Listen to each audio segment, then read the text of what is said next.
I am Arlo Compan, and I'm chair with Debbie Stutzman, co-chairs with the Public Program Committee. And we're delighted that you're here and that you have chosen to attend this particular presentation. Early this morning when I woke up, I was aware of a number of images related to the environment. I'm aware that the images and pictures we've seen of fires on the West Coast, the hurricanes on the southern coast, and the intense rains on the East Coast are kind of burned into our memory. And I think it's quite timely that Dennis is going to be talking with us today about the environment and what we as Jungians can do in relationship to the environment. So we're delighted you're here. Before introducing Dennis, I'd like to make a couple comments about some upcoming programs. In November, next month, Barbara Friedman is going to be doing a presentation which she has entitled, excuse me, Jung, Buddha, and the Middle Way, a historic and personal journey. Excuse me. So we look forward to her presentation in November. And we're hoping in January that we can make final arrangements and have Andrea Ross, who is author of the book, Edith, Rogue, Rockefeller, McCormick, available to talk about her book. Edith is the first American analyst that was trained by Jung.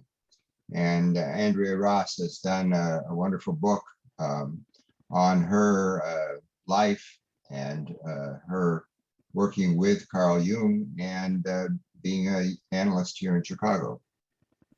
So we look forward to that in January. We're also still hopeful that we can have a community gathering. It used to be called the Founders Day in March. And at that time, Steve Busser, who is a graduate of the Jungian psychotherapy program, is going to do a presentation on Mary Louise von Franz and her collected works. So we're looking forward to that. For those of you who may be clinicians, just briefly call attention to the fact that we are doing some consultation workshops. We call them educational consultation workshops on different subjects. Jim Fidelibus is currently doing one on navigating the psychic depths beyond technique and psychotherapy.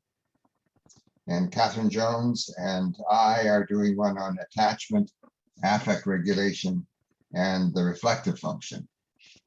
Hoping to continue to provide some of those kinds of workshops for specifically designed for clinicians. So we're delighted to have Dennis here. Dennis grew up on a small dairy farm in Wisconsin. And there he established a very deep connection with the land. He obtained a PhD from, I think it's University of California at Berkeley, in insect pathology, microbial control of insect pests, before he did his training at the C.G. Jung Institute of Zurich. In 1991 and 92, he and his wife conducted week-long programs, which they entitled Spirit in the Land, Spirit in Animals, and Spirit in People. In those programs, they brought together Jungian psychology, science, and Native American spirituality in an experiential and didactic manner. Those talks he gave were the genesis of the 4 volumes of his current, most recent publication, The Dairy Farmer's Guide to the Universe, Jung, Hermes, and ecopsychology. Since 2009, Dennis has been focusing on climate change and the degradation of the environment from a Jungian perspective. Dr. Merritt practices in Milwaukee and is a senior member of the Chicago Jung Institute. He also has a blog, if you're interested. It's entitled Jungian ecopsychology.com. And there he has a variety of articles. They are Hunger Games from a Jungian political environmental perspective, another one on guns and the American psyche, and a third on George Floyd and COVID-19, inflection points in the Anthropocene era. Sorry about that, Dennis. Please welcome Dennis Merritt. Thank you, Arlo. I actually welcome the opportunity to speak about the environmental issues. I've been an environmentalist at least since the 8th grade, and things haven't gotten much better since then. I had a science teacher, a great science teacher in high school, and a deep environmentalist, and he has strongly influenced me for my whole life and my connection with the land. So there's the small dairy farm I grew up on, 25 cows. This is 25 miles east of Green Bay. Wisconsin is like a thumb, Kewanee, and the farm is right kind of at the base of that thumb. 5 miles from Lake Michigan, dead end road there. And ecopsychologists talk about the importance of being able to spend extended periods on the land unstructured. And I certainly had plenty of that on the farm. When we weren't haying or putting in the oats or something, I spent a lot of time roaming around the river and in the woods, collecting insects, song, feathers from birds, wildflowers, and so on. So I had decided to become an entomologist by the 8th grade, but I didn't want to be a spray jockey. The year I graduated from high school, 1962, Rachel Carson's book came out, Silent Spring. It's about the devastating effect of DDT in the whole ecosystem. So that's where, here's her book. And I went out to Berkeley in the fall of 1967 to start my graduate work in insect pathology, so you don't have to use chemical pesticides. And it was an incredible time to be there. 1968 was my first full year. At the end of that year, I was 1A for the draft for the Vietnam War for the 3rd time. And that's when I realized that politics wasn't a game. Between that and the effect of corporate agriculture in California, I realized the importance not only in terms of international politics, but also on the land. So I lived in the church basement, University Lutheran Chapel, which was a Missouri Synod Lutheran church. We set up a free food program. I had a room in one end of the basement. This is the kitchen crew at the other end. And we were feeding the street people, the draft dodgers, and so on. It was just an amazing time to be there. And as a result of being in Berkeley in the late 60s, I eventually discovered Carl Jung. And within 9 months after that, I was applying to train at the Jung Institute in Zurich. So I honestly believe that Jungian ecopsychology, as I've labeled it, is one of the best ways for framing our problems with the environment, analyzing what they are, and then some ideas on how to go forward. And I think I recognize, probably more unconsciously, when I started reading Jung, the real ecological nature of his entire system, and I'll develop some of that today. So a report came out, it hasn't even been published yet. I heard this on NPR. Caroline Hickman specializes in climate psychology at the University of Bath. And she surveyed 10,000 youth ages 16 to 25 from 10 countries about climate change. And this is pretty disturbing, in a way not surprising. So 2/3 of them said they were sad, afraid, and anxious about climate change. A half of them felt angry, helpless, and thought the future would be frightening. A half believed that humanity was doomed, and 4 out of 10 didn't want to bring children into the world. And 2/3 felt the government was lying to them about the effectiveness of government actions to combat climate change, leaving them feeling sad and betrayed. And the lack of government activity increases their anxiety, and they felt that adults weren't listening to them and they couldn't trust their parents or teachers. And many were wondering, what's the point of going to school if there's no future? This is pretty sad. So my talk today in some fundamental ways are addressed toward the young people. I never forget how I felt in Berkeley when I was 1A for the draft. I knew what was happening in Vietnam with all the teach-ins and so on. And I felt abandoned and betrayed by my parents and my country. And I think the youth of today across the planet have much deeper reasons to feel that way. So there's a conference coming up on climate in Glasgow, and it's being described as the last chance to avoid disaster. We have to implement the international agreements to reduce carbon dioxide emissions by 25% within the next decade and be carbon neutral by 2050. And the developing countries are already $100 billion short in their pledge commitments to do this. And the United States is not on target to meet our goals for the 2015 Paris Accords to limit the increase in global temperatures to 1.5 degrees Celsius. And we're likely to reach that between 2040 and 2050, and 2 degrees Celsius not long after that. And at 2 degrees Celsius, agriculture is going to be affected.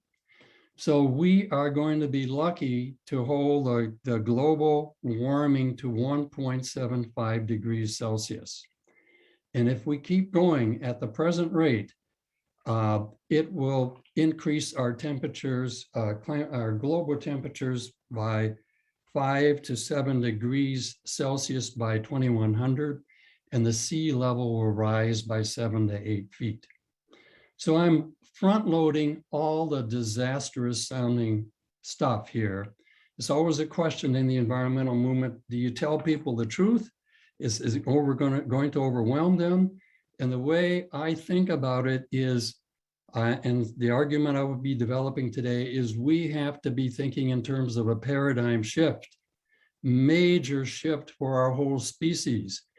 And the only thing that may move us in that direction, if we start to fully realize the implications of climate change and the disasters that are going behind it. There are other problems as well in terms of environmental damage and extinctions. So there's a steep decline in the ocean fish populations in the last 40 years. And by 2050, there'll be more plastic in the ocean than there are fish. 1 million species out of the estimated 10 million could be driven to extinction. And part of this talk is dedicated to the insects on the planet. 2/3 of the species are insects. So they are going to be suffering the most in terms of literally billions of years of evolution that's lost.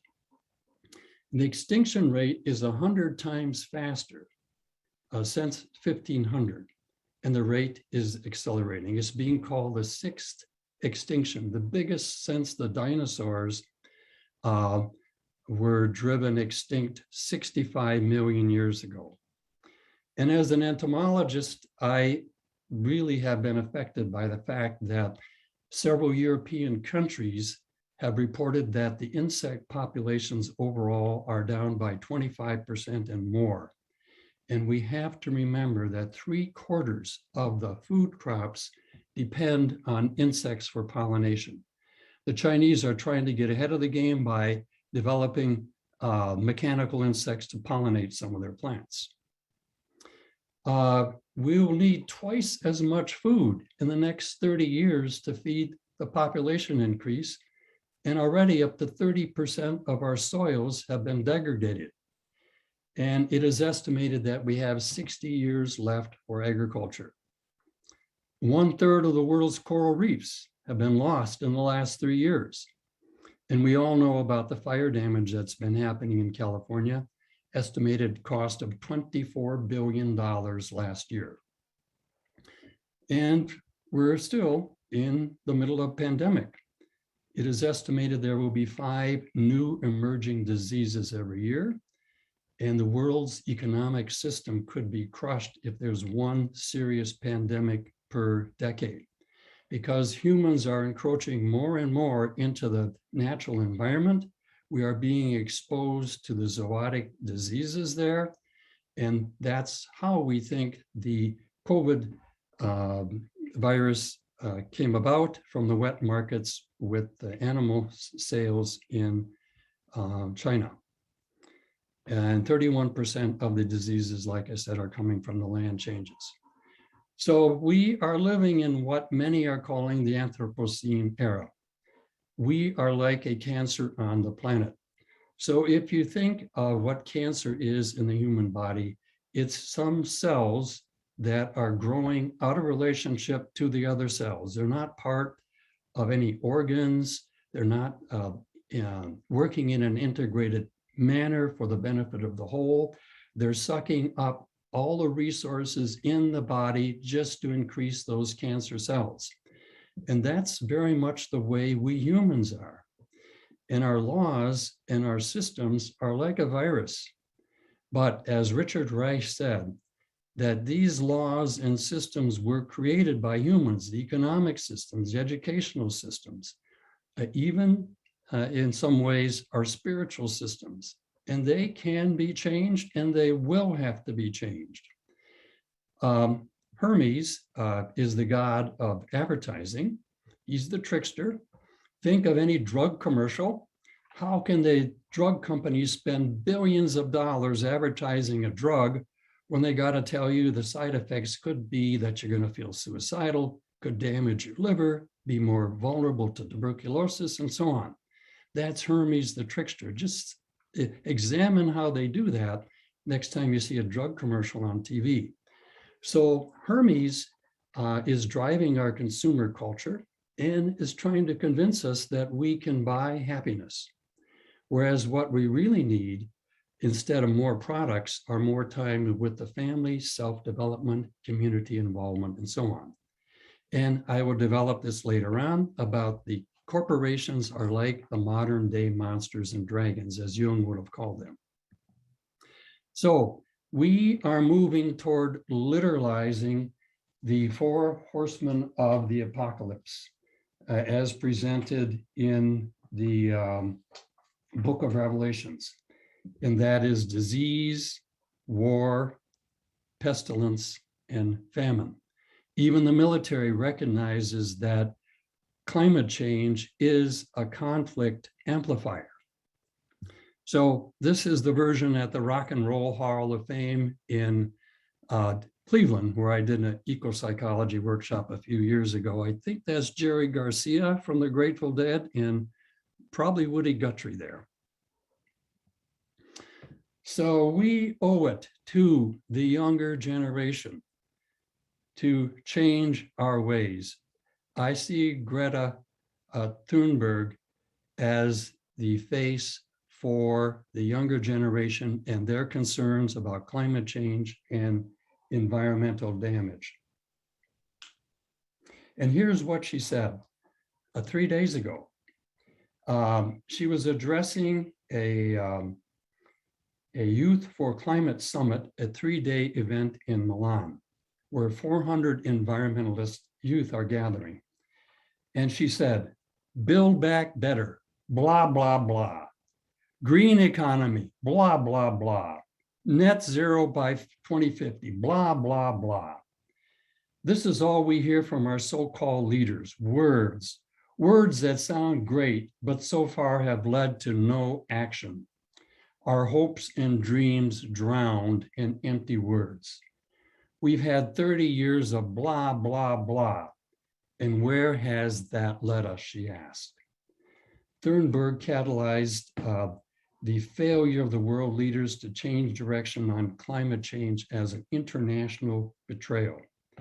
And then she pleaded for drastic reductions in carbon dioxide emissions unlike anything the world has ever seen.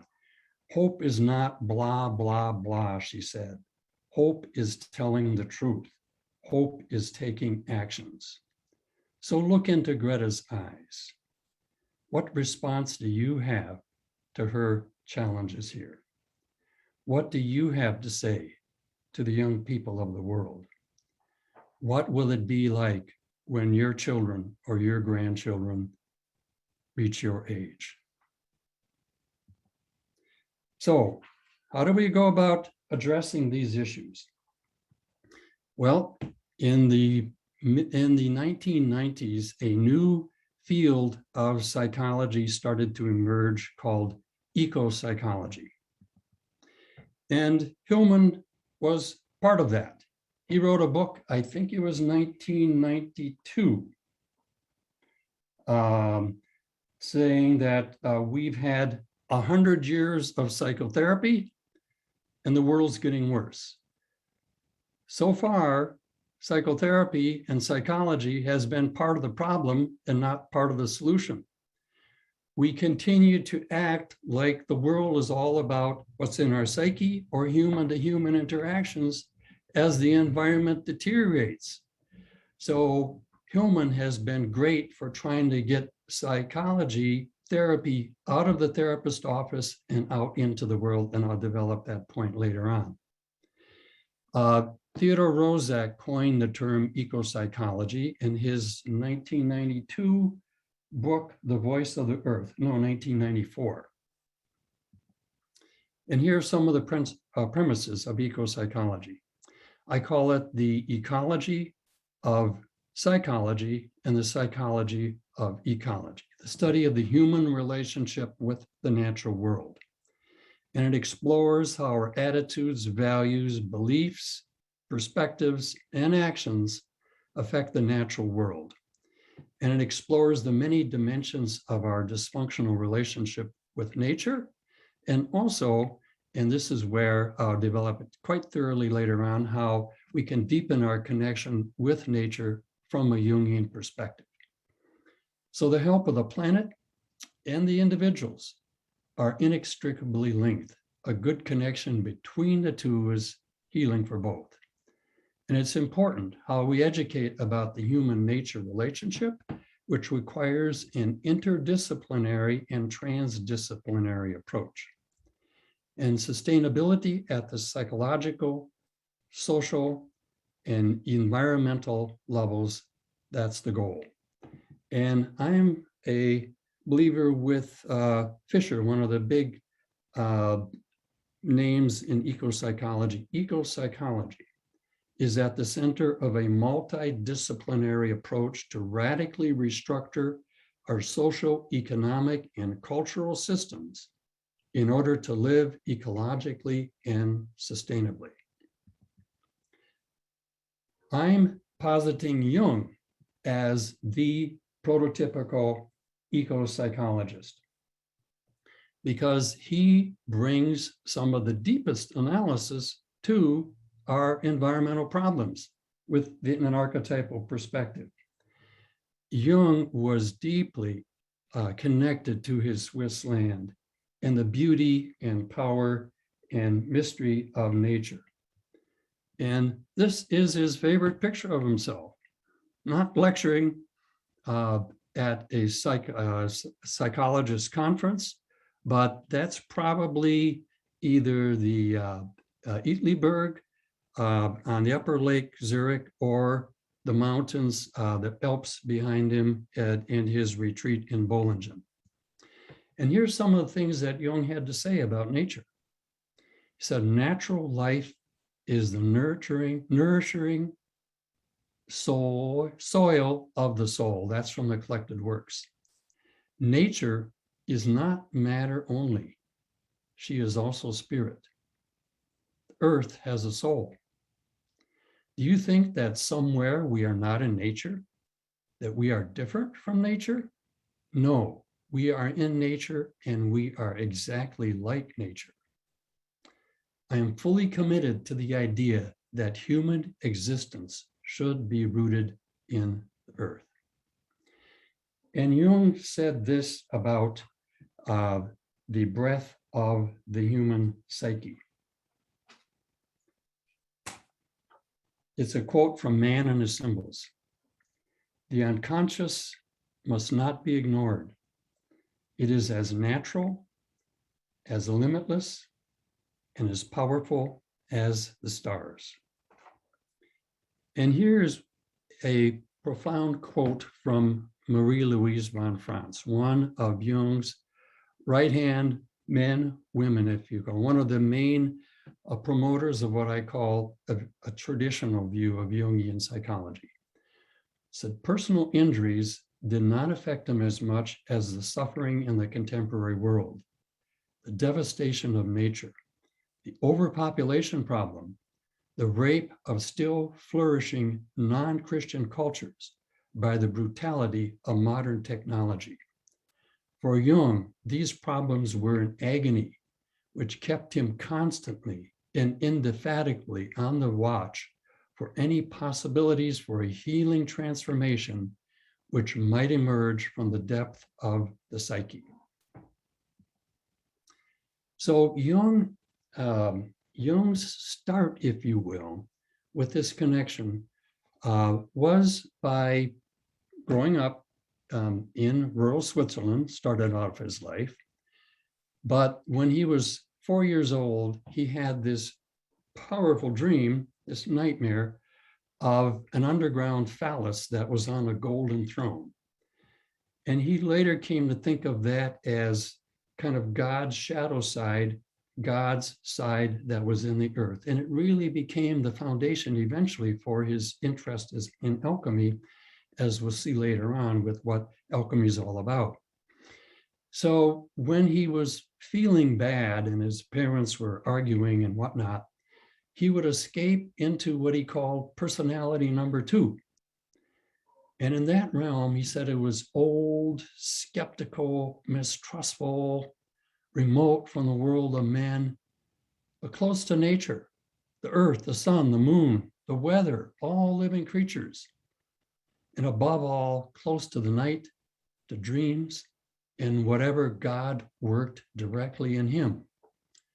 Another quote from that personality number 2. This is in Memories, Dreams, Reflections. Besides this world, there existed another realm, like a temple, in which everyone who entered was transformed and suddenly overpowered by a vision of the whole cosmos, so that he could only marvel and admire, forgetful of himself.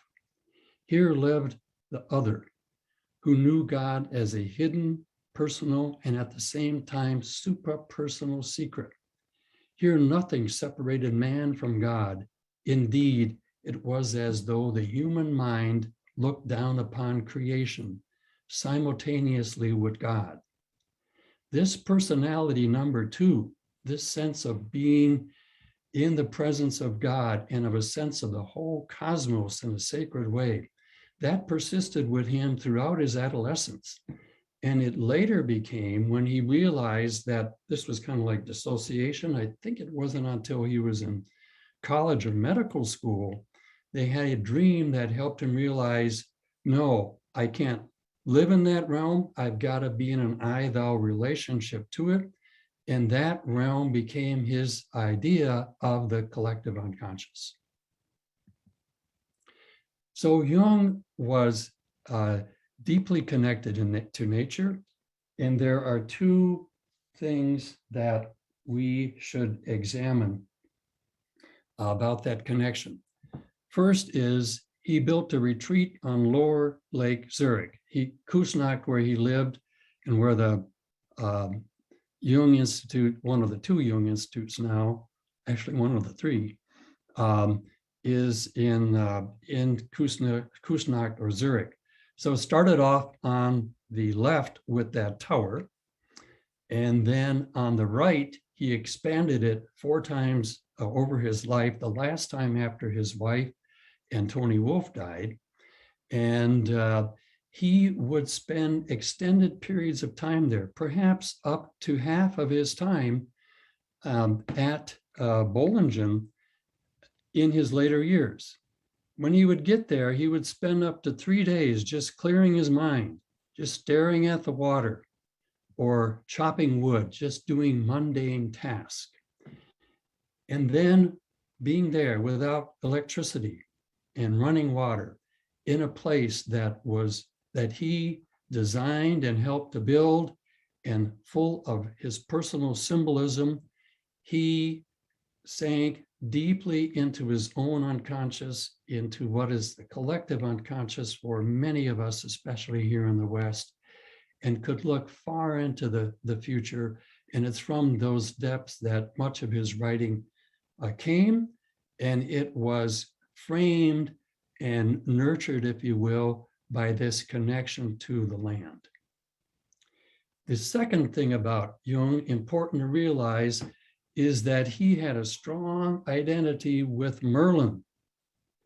So the myth of Merlin, there are several myths. It's related to the Grail Legend, and Jung thought that was one of the most important myths for the West.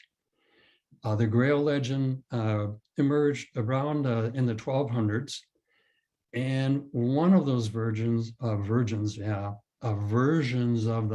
legend was that the chalice that Jesus served the wine in at the Last Supper was used by Joseph of Arimathea to collect the blood when Jesus was speared on the cross. And that chalice somehow or another ended up in the United Kingdom. And that the chalice and the search for that got associated with King Arthur and the legends of the Round Table. And Merlin was an advisor to King Arthur. And Jung felt that Merlin was really the hero of one of the myths of the Arthurian legend of Parsifal.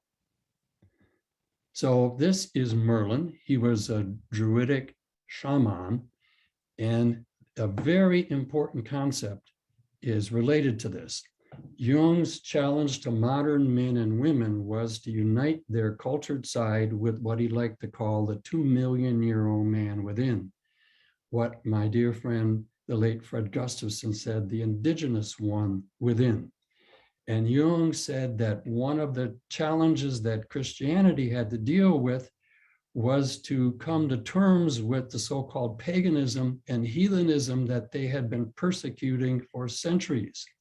They had to integrate that knowledge and that connection to the land and the sacred connection to the land like indigenous people had. And Merlin was Jung's archetypal image for that, if you will. And Merlin, Jung felt, was the secret of alchemy, and alchemy became his symbolic system. Now, one of the ways Jung thought of Merlin was that there was some of the myths were that Merlin got so fed up with humans, he escaped into the woods. And you could occasionally hear the cry of Merlin at night from the winds. And Jung said, when Merlin disappears, he goes to Bollingen. So that was one of many ways where Jung felt this profound connection with him. Jung said that Merlin represents the actual solution to the problem of opposites and is an important aspect of the New Age that we'll look at later on. So what was alchemy? Alchemy is associated with early Christianity all the way up to the 1600s and the beginning of modern science. So the alchemists there are many descriptions of what they were trying to do to transmute lead into gold and so on. Jungians have worked this out metaphorically, very thoroughly. But Jung saw them as projecting the post-Christian unconscious into the alchemical vessels and retorts. So the things that Christianity had suppressed or repressed or denigrated, the body, the feminine, sexuality, sensuality, nature, that's what the alchemists were working. They were working in secret because the church would not have approved of what they were doing. And they saw couples having intercourse and all sorts of things going on there. And the power of what they were dealing with was the power of the collective unconscious. And the alchemists they thought that Jesus had saved the microcosm, the human psyche, but they were trying to re-sanctify the macrocosm, nature, that Christianity had kind of removed itself from. So this is a painting by one of Jung's favorite painters, Peter Burkhauser. And there's a wonderful book that she did with commentary in German and English. And this is a painting called The Observer. And I chose it because to me, it's some haunting illustration of the power of the unconscious. And it says, before we know ourselves, we are already known. The self watches us like a superior observer, a private protection, intimate understanding as an individual judge, and an inexorable witness, allowing no self-deception. It is both subhuman and superhuman, and sees things far beyond our conscious time. And another image from that book called Spiritus Animalis. What appears in man to be only wild instinct has in fact also a divine spiritual aspect, where the unconscious is both instinct and spirit. The bear, an ancient god image, has lights for eyes. It sheds illumination on the onlooker. On its forehead, it has a third eye, which can see the opposites together in one. The fur is like flames because this bear is a spirit, not a physical reality. So the collective unconscious and the archetypes. So, like I said, the deep ecologists and ecopsychologists are calling for the deepest possible analysis of our problems with the environment, with nature. And to set us up for looking at the collective unconscious, here's a quote from Jung. He says, man has always lived with a myth and we think we are able to be born today and to live in no myth without history. That is a disease. That's absolutely abnormal because man is not born every day. He is born once in a specific historical setting with specific historical qualities, and therefore he is only complete when he has a relation to these things. To wipe out the connection with the past is a mutilation of the human being. So let's explore these deeper levels of the collective unconscious. And to me, this kind of demystifies the collective unconscious. Sometimes I think Jungians think of it as just too much of an impossible mystery. This is a diagram of the layers of the collective unconscious. The white at the top is in the conscious realm, and the dotted area starts with the unconscious. It goes through levels, and it's related to a dream that Jung had when he was coming across in 1907 with Freud to lecture in the United States. They were analyzing each other's dreams, and Jung had a dream about being in his house on the second level. He goes down to the first level, and it's more ancient, I think from the 1800s. And then he goes down to the basement. Oh, it's Roman times. A stone tunnel beneath a flagstone in the floor, and goes down into that tunnel chiseled in the rock, and there's a cave at the bottom with some bones and some shards. And Jung understood that as the layers of the collective unconscious. So let's go through those layers and analyze each of them for our dysfunctional relationship with the environment. So we'll start at the top. Those A's at the top, those would be individuals from 3 different cultures. So on the right and the middle, that would be like individuals from Western culture. And on the left would be an individual, let's say, from an Eastern culture. So then looking at level A, that would be our human consciousness as an individual. This would be at the personal intrapsychic level. So our relationship to the unconscious and what Jung called the little people within. If you think of a dream that you're in with several other people, your dream ego is closest to your conscious ego. But who are all those other people? Those would be like personifications of your complexes. Jung called them the little people within. So how we relate to the little people within, that's an ecological concept.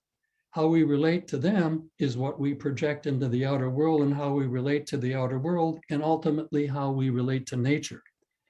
So ecology starts at the intrapsychic level in our dream world, in our relationship to the little people within. The next level down, B, that would be the family level.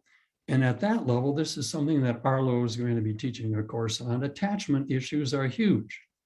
So if you have a poor attachment with the mother or the mothering figure, there's a deep level of anxiety with the objects, with the world.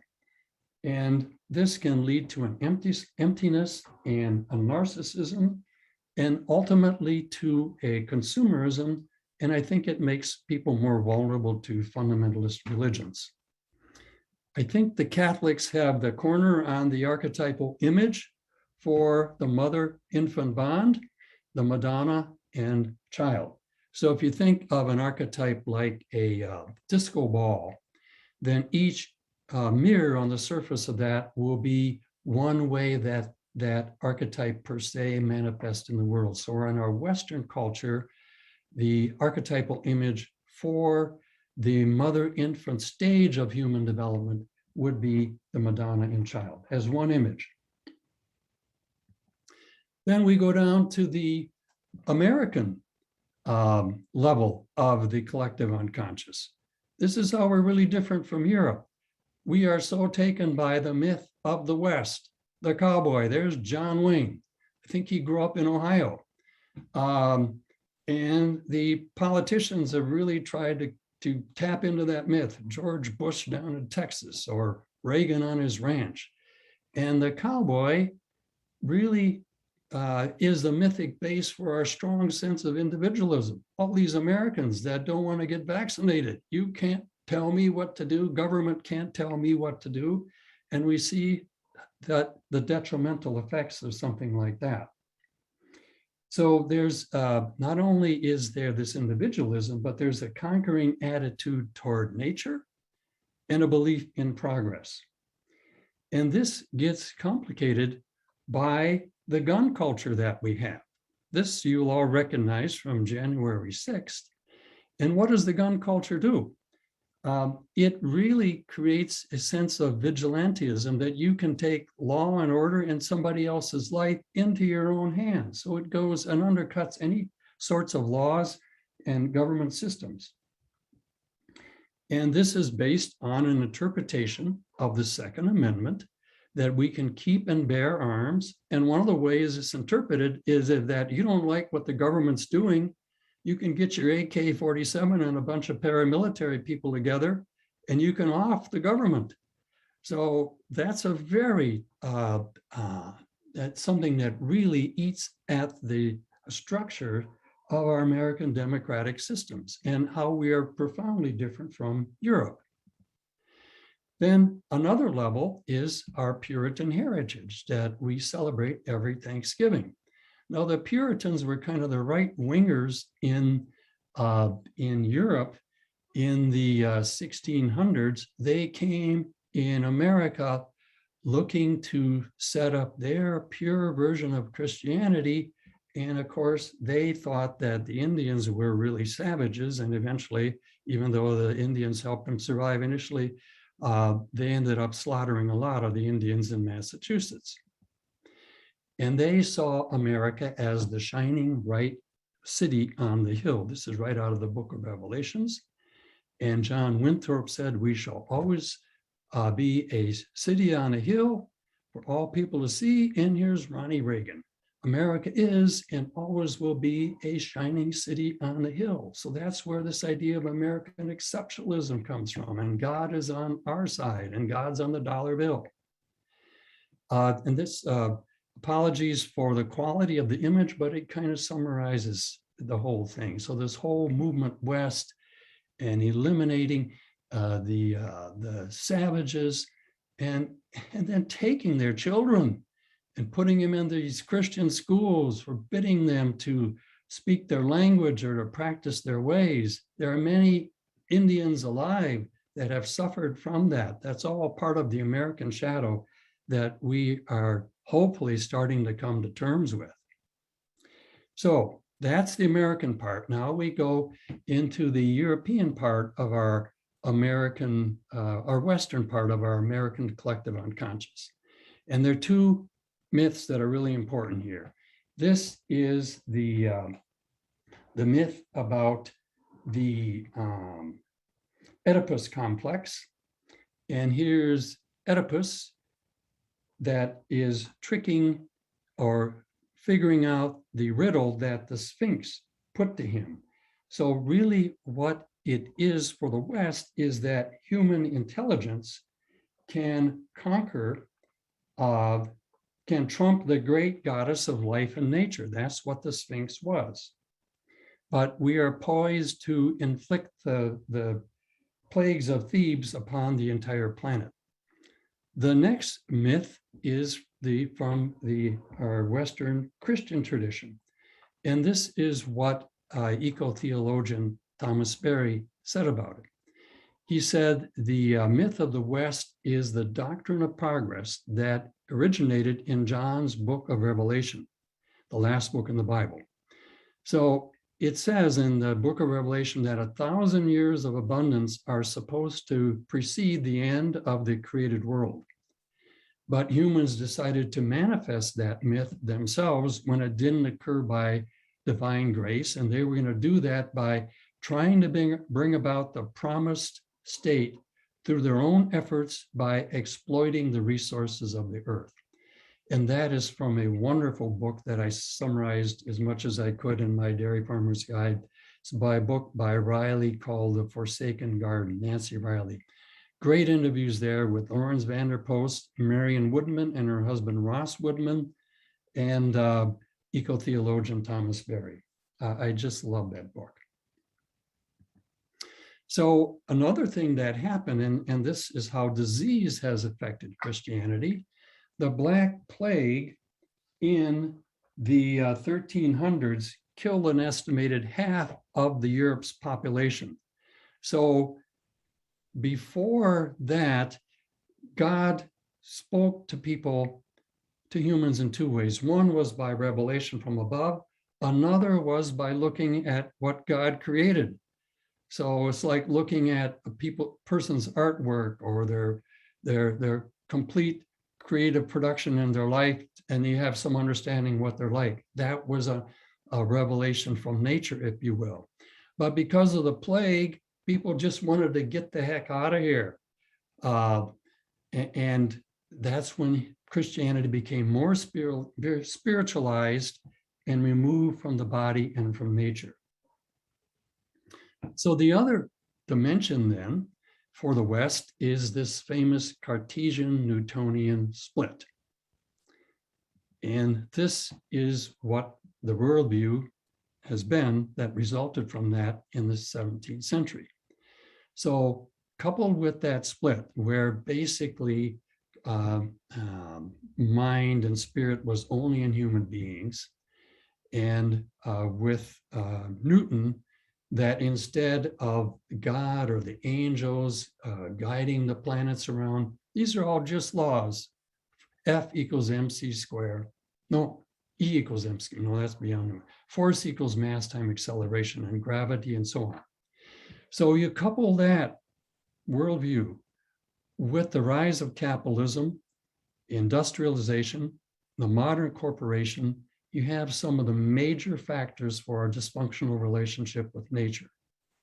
And the belief that humans are separate from an environment that is dead and inert, and nature can and should be controlled, and individuals have a right to maximize economic gain, and progress equals growth. Those are some of the biggest elements of our dysfunctional connection with, or lack of connection with, the environment. So then we go to a deeper level in the collective unconscious. This is something all cultures share. All cultures have had their pagan roots. The Chinese in India and every culture. And in that sense, we have some profound relationship. And this is a level that the ecopsychologists are interested in. If you look at indigenous cultures, they all have had a sacred relationship with nature. They practice reciprocity with each other and with nature. They live in small groups with a democratic process, and they are rooted to their place. In fact, their language emerges out of the place that they, their tribe or culture is. That's called topophilia.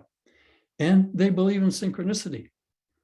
And Jung said that we're not going to have a complete worldview unless we add synchronicity to it.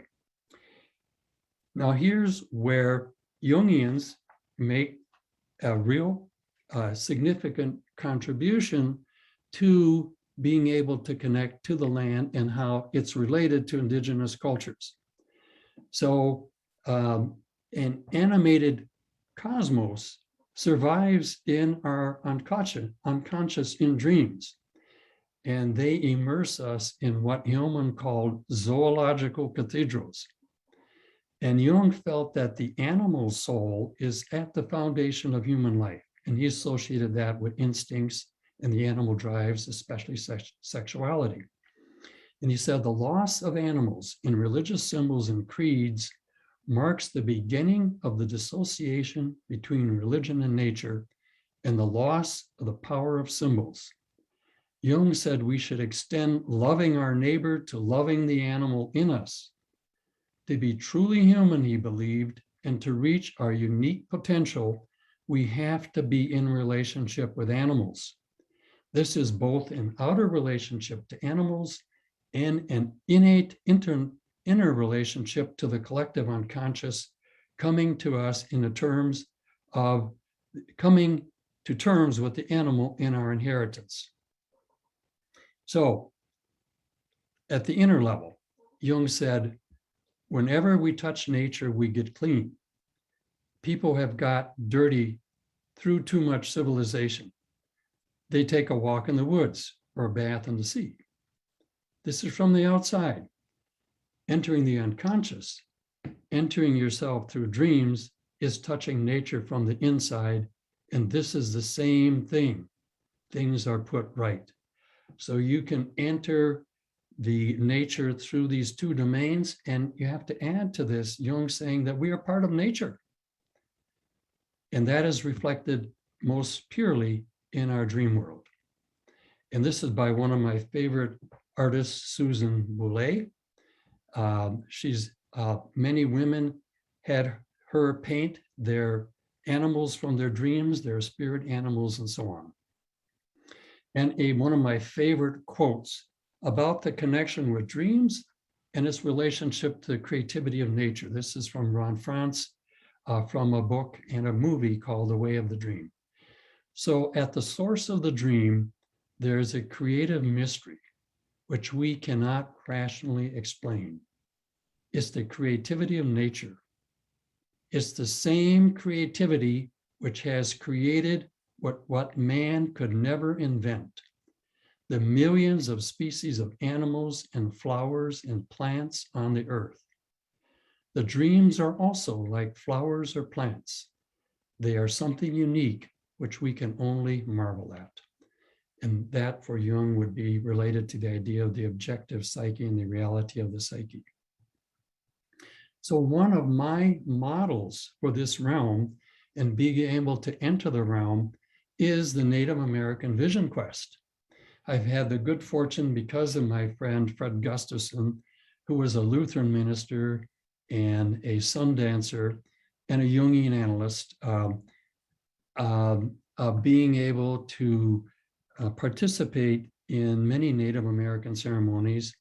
And I was able to do a 2-day vision quest.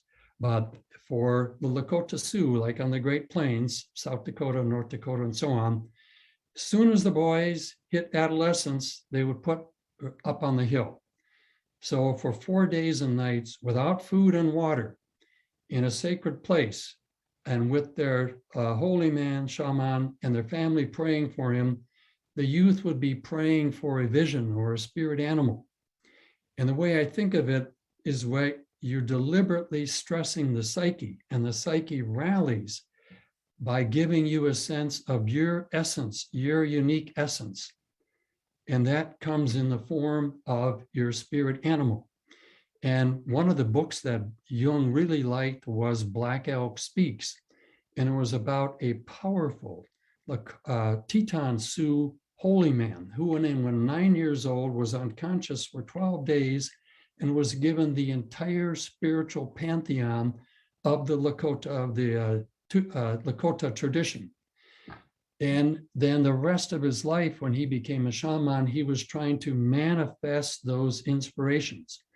In the I Ching, it's like taking the inspiration of hexagram 2 and manifesting it, hexagram 1, and manifesting it in hexagram 2. So black elk was his spirit animal, but elk aren't black. So it's a combination of the symbolism and the meaning of the elk, they're kind of charismatic animals, with black, which is the power of the West, the strongest power associated with thunderstorms on the Great Plains. And Brave Buffalo, a Teton Sioux, said, "Let a man decide upon his favorite animal and make a study of it, learning its innocent ways. Let him learn to understand its sounds and motions. The animals want to communicate with man. Man must do the greater part in securing that understanding." So if you had a spirit animal, then the thing is that the Indian would study that animal, would learn its songs and its gaits, and maybe if it was an ego, you would have a whistle that you, at this powwows and so on, you would try to make the sound of the ego and try to pretend to fly like an ego. That's all by way of embodying it.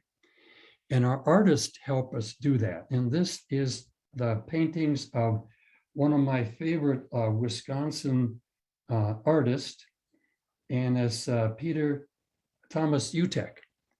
And this is a huge wall mural. Here is another painting with horns, more horns, more horns. And here's a modern version of it. I was down at Chicago for some event at the Jung Institute around Christmas time. Took a walk up Michigan Avenue. Here in the store, display of Neiman Marcus were these two women. So this idea of the animal and so on is archetypally alive in our culture. So I think this will be a good point to pause and take some questions, maybe for 10 minutes, and then we'll take a break and come back for the next section. So Amy, I guess you're going to monitor the questions that people may have and so on. It's Danielle. And Danielle, okay. If you have any question for Dennis, please use the raise hand button at the bottom of your screen. And once you raise your hand, I will prompt you to unmute your microphone and then call on you to ask the question live.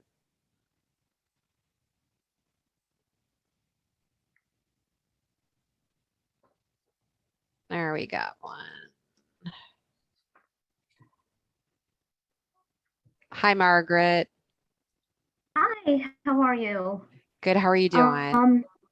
Good, thank you. So, Dennis, this is an amazing presentation. As you know, I've met you by email, and this kind of comes at an important time for me. I live across from a lake, Rice Lake in Whitewater, and there's a lot of blue-green algae, and I've been working really hard to speak with some of the neighbors and find a way to not pour the fertilizer all over the lawns. And I really am not having any success.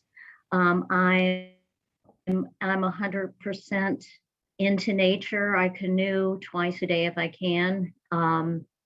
Even, today when the weather is good, I appreciate all the wildlife. I'm finding that a lot of people buy a house, they never even get close to the lake. They don't see the condition of the lake.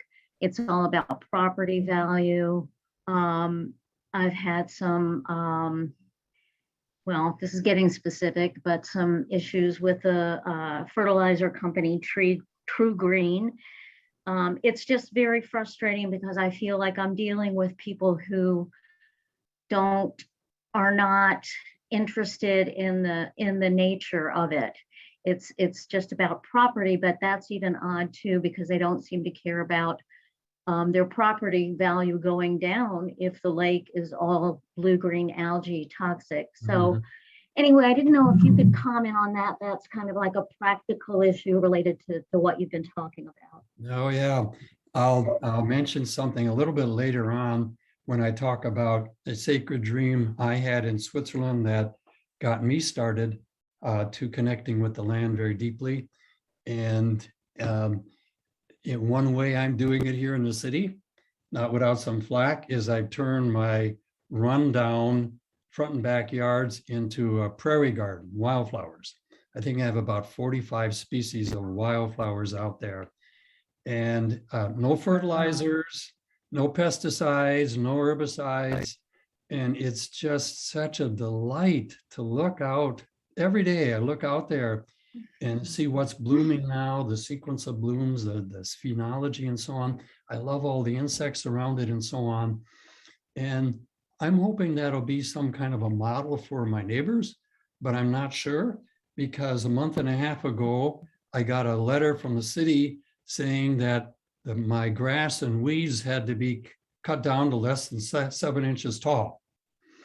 Oh gosh. So I was all primed for a good fight with the city.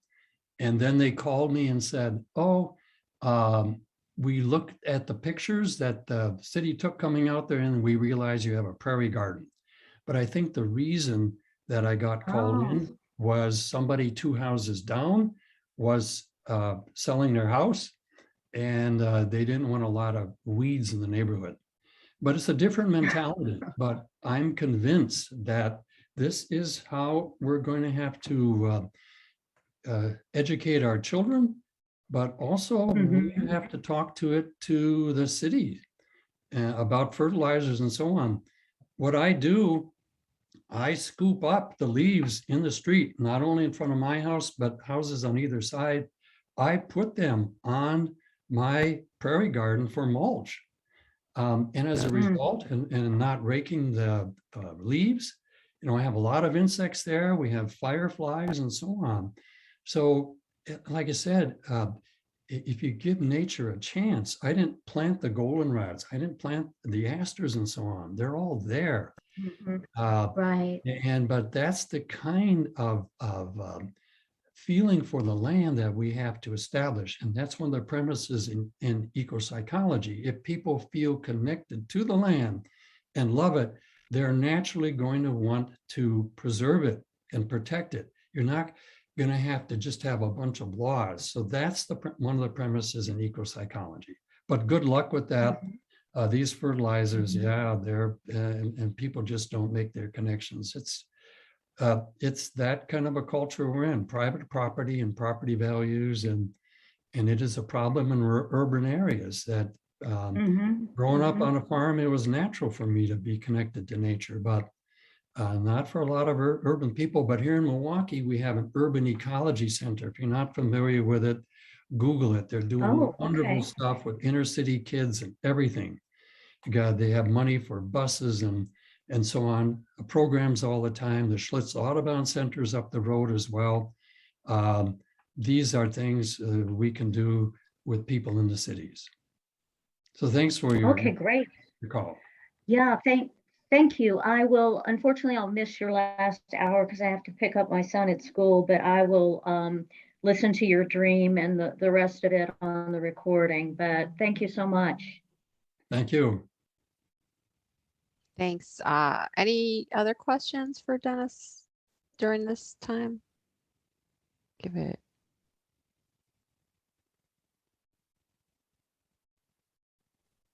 Looks like that's what we have for right now.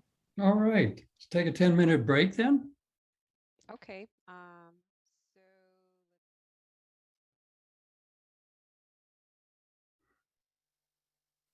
Okay. Shall I start? Yes, Debbie, you have your hand up. Hi, yeah, just I wanted to say, when you showed that fabulous image of the two women in red with the antlers, Yes. I immediately thought of Alexander Mcqueen, who's a British costume designer, who had a very highly attended event at the Metropolitan in New York. And he did outfits that were made out of leaves, and he used, this one was the deer antler or whatever, caribou, I'm not sure what it was breaking a very expensive lace. And it was all about, there was oyster dresses and feathers and ones that were made out of leaves. So you might enjoy his work. Could you send me a link to that? I'd love to see it. Yeah, I put something in the chat, but I don't have it's not the link. And Danielle was gonna, I was asking Danielle to help me, but I'll try to, you I- texted it to me, so I'll try to get it on my computer Excellent. okay. and I'll share it with Thank you. everybody. Very powerful images, Dennis. Thank you so much. We need artists to help us with our environmental issues. And somebody had contacted me when I did my workshop through Zoom in California about the horns and dreams she's had about horns and so on. So it's powerful. Yes, it is. Thank you, Debbie. Yeah, sure. So I put this image back up of the layers of the collective unconscious now that we've gone through it. So ego at the top. Jung thought the family level of the was in conscious realm, but I think a lot of that is in the unconscious realm. It's a little easier to retrieve than some of the deeper levels. So level C there is he called the clan level. I kind of think it like extended family. And then level D, that would be like the kind of like the American level of the collective unconscious versus the European. Then E would be our Western unconscious. And really in this model, for me to put the American collective unconscious in D, that means that this would not distinguish like the Western collective unconscious from the East. But then you get to F, the light brown, that would be the animal ancestors that East and West and all cultures have in common. And the dark brown at the bottom, that would be the animal ancestors, like the animal soul. And because in the indigenous cultures, people had spirit animals and there were bush animals, your bush spirit and so on, Jung said that showed how close our ancestors and our unconscious is to the animal ancestor realm. And then the diagonal lines, that's what Jung called the central fire, kind of the energy of the universe. It permeates all the levels. I kind of think of that as the energy of the universe, but also kind of the mathematics that runs the universe, like complexity theory and so on. I will touch a little bit about that later on. And all those levels are to be thought of as interacting and affecting each other all the time. It's not one level isolated from the other. So I'm going to get back in here and go to where we left off. Yes. So there is the book that Fred published called Dancing Between Two Worlds, Jung and the Native American Soul. And he just so totally got into the Sundance Native American ceremonies that year after year he was voted Mr. Sundance. And he didn't have a drop of Indian blood in him, but like the holy man, the interpreter that we worked with, or was it Albert Whitehat, said it's really you're native if you have a native soul and a native way of looking at the world. And I've been so blessed to have been able to participate in the Native American ceremonies. You can't read about this stuff. If you ever have an opportunity to go to a sweat lodge or something, take it. The rituals, the connection to the land by the way the sweat lodge is formed and so on. It's like one of my psychiatrist friends said, the sweat lodge is the ultimate spiritual technology. It's totally the opposite of going to church on Sunday with your Sunday best. So I didn't get any spirit animals on my vision quest. I got a couple in my dreams. But what has influenced me the most, I had a lot of big dreams my last year of training in Switzerland. And this was a single image dream, but one of the most powerful and beautiful in my life. This is not the dream, of course, I got this off the internet, but it was of a typical Wisconsin meadow or pasture scene. And there was some alfalfa or timothy. And of course, as an entomologist, there had to be some insects flying above the field. It was a gently rolling topography, some trees on the horizon, a beautiful summer day, blue sky, puffy white clouds. That was it, just a meadow scene. But it's the most beautiful thing I'd ever seen. And I lived in California for many years, and a California girlfriend, I call it, and we went around the whole state in her Volkswagen Beetle, and went up the Oregon coast, seen the Canadian Rockies, Swiss Alps, lived in Switzerland 6 years. I'd never seen anything as beautiful as what's in that dream. So what you do with that, like I was saying, the same thing you do with if the spirit animal, you take that as an image of your essence. It's like an image of your soul. So it's one of the reasons we moved back to Wisconsin when I finished training in Zurich with my young family. And what I've been doing since then, I've been trying to figure out what is so powerful about the land and the spirit here in the upper Midwest. And what you do then is, let me see the next slide.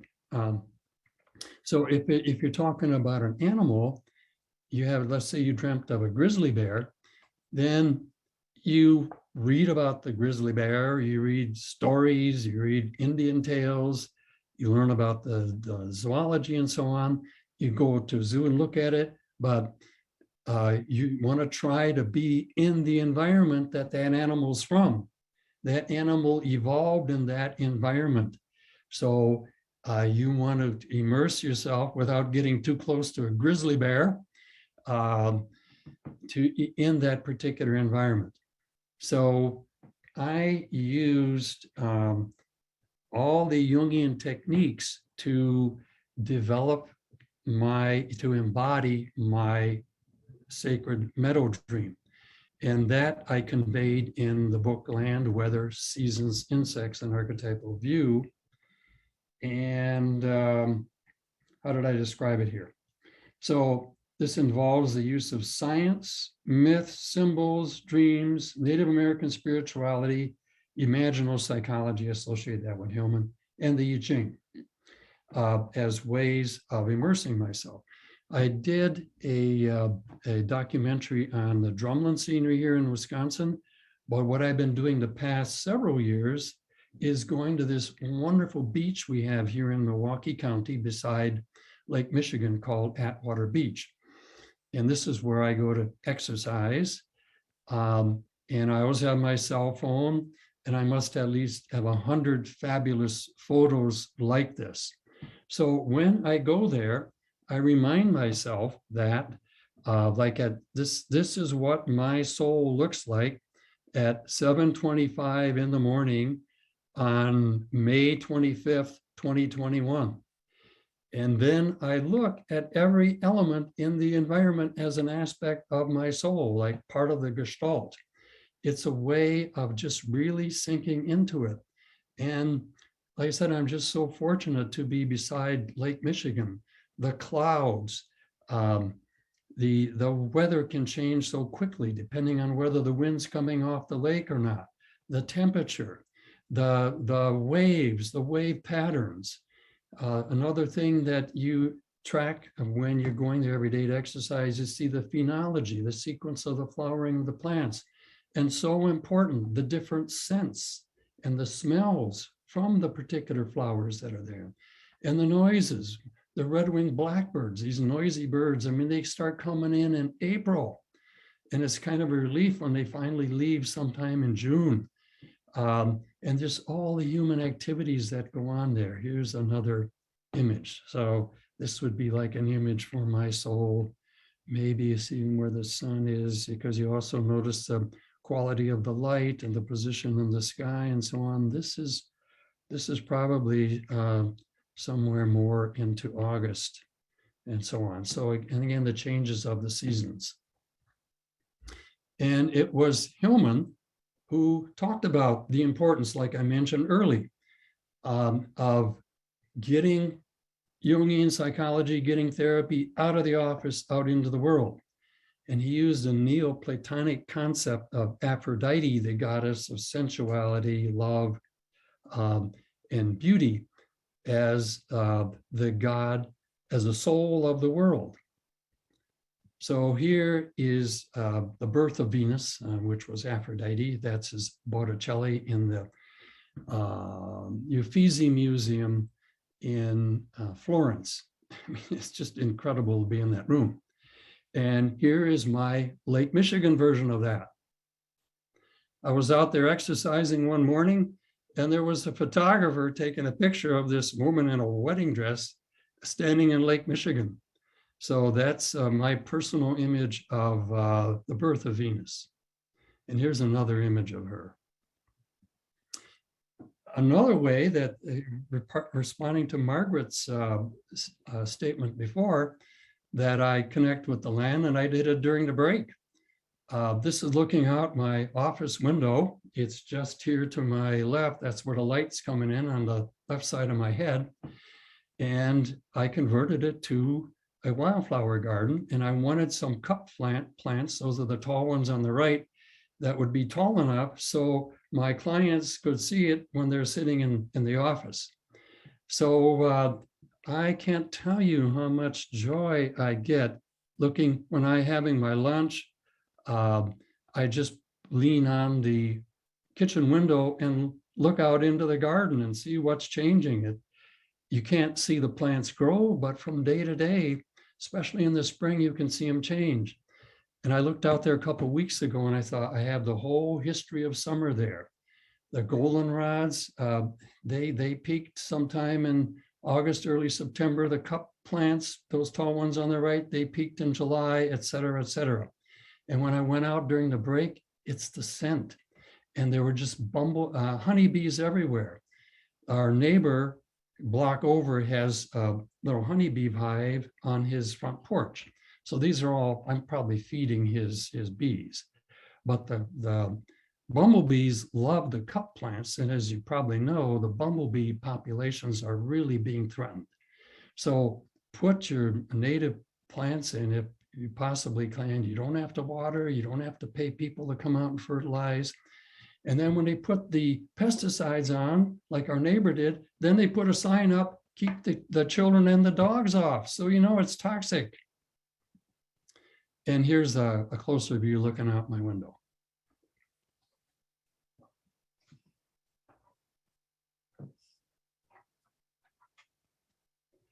So Jung hammered us about increasing our consciousness.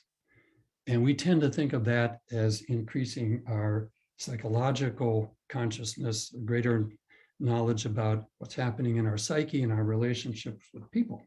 But I'm saying now it is equally important that we be conscious of how unique our species is, and that we have been able to generate a whole era named after us, the Anthropocene Era.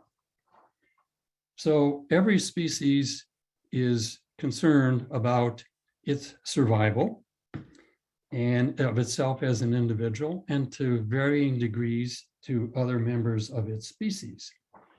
But we are unique in that we have to be conscious of the survival of the other species on the planet, because we have so messed things up that this deepest level of the collective unconscious, and I forgot that's why I put that slide up, that's where I think we are being most disturbed by our animal ancestor soul and our psyches, because we are messing up the basic things that every living thing needs for survival: food, shelter, water.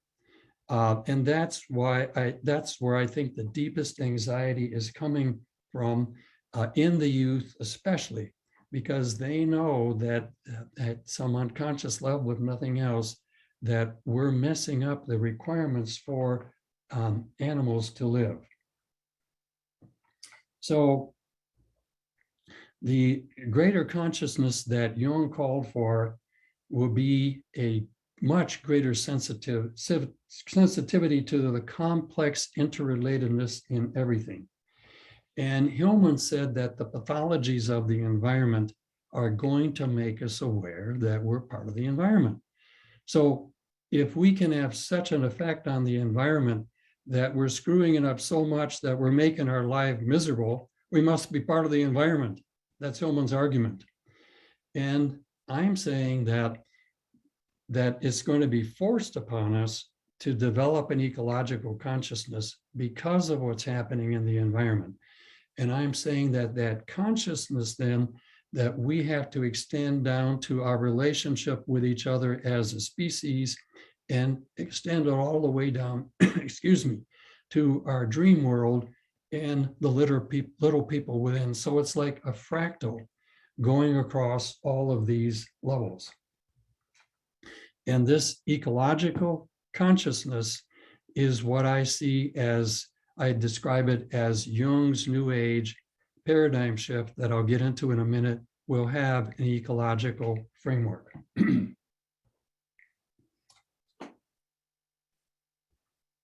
So what Jungians then bring to the environmental movement is this archetypal framework. And think particularly of the Greek gods. The Greeks personified basic forces in themselves and in the environment.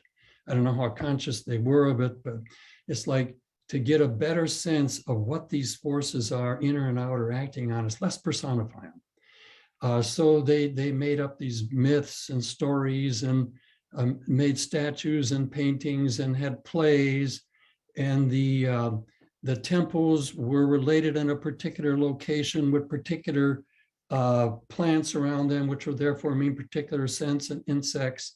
Each one had kind of a gestalt to give you a sense of what the essence was that god or goddess was personifying. So you think of Apollo, for example, would be the personification of what is now science. So Apollo was far-sighted, could look into the mind of Zeus and kind of how the universe was structured and so on, and purity. As a scientist, especially if you're a pathologist and you're doing your experiments, boy, you've got to be anal about a pure environment so you don't contaminate your experimental, what you're experimenting with. So Apollo is the god of science, and his brother I mentioned before is Hermes, the trickster. And there he is with his staff and his winged feet and so on. And this I am saying that the myth of Hermes stealing Apollo's cattle is the myth for ecopsychology.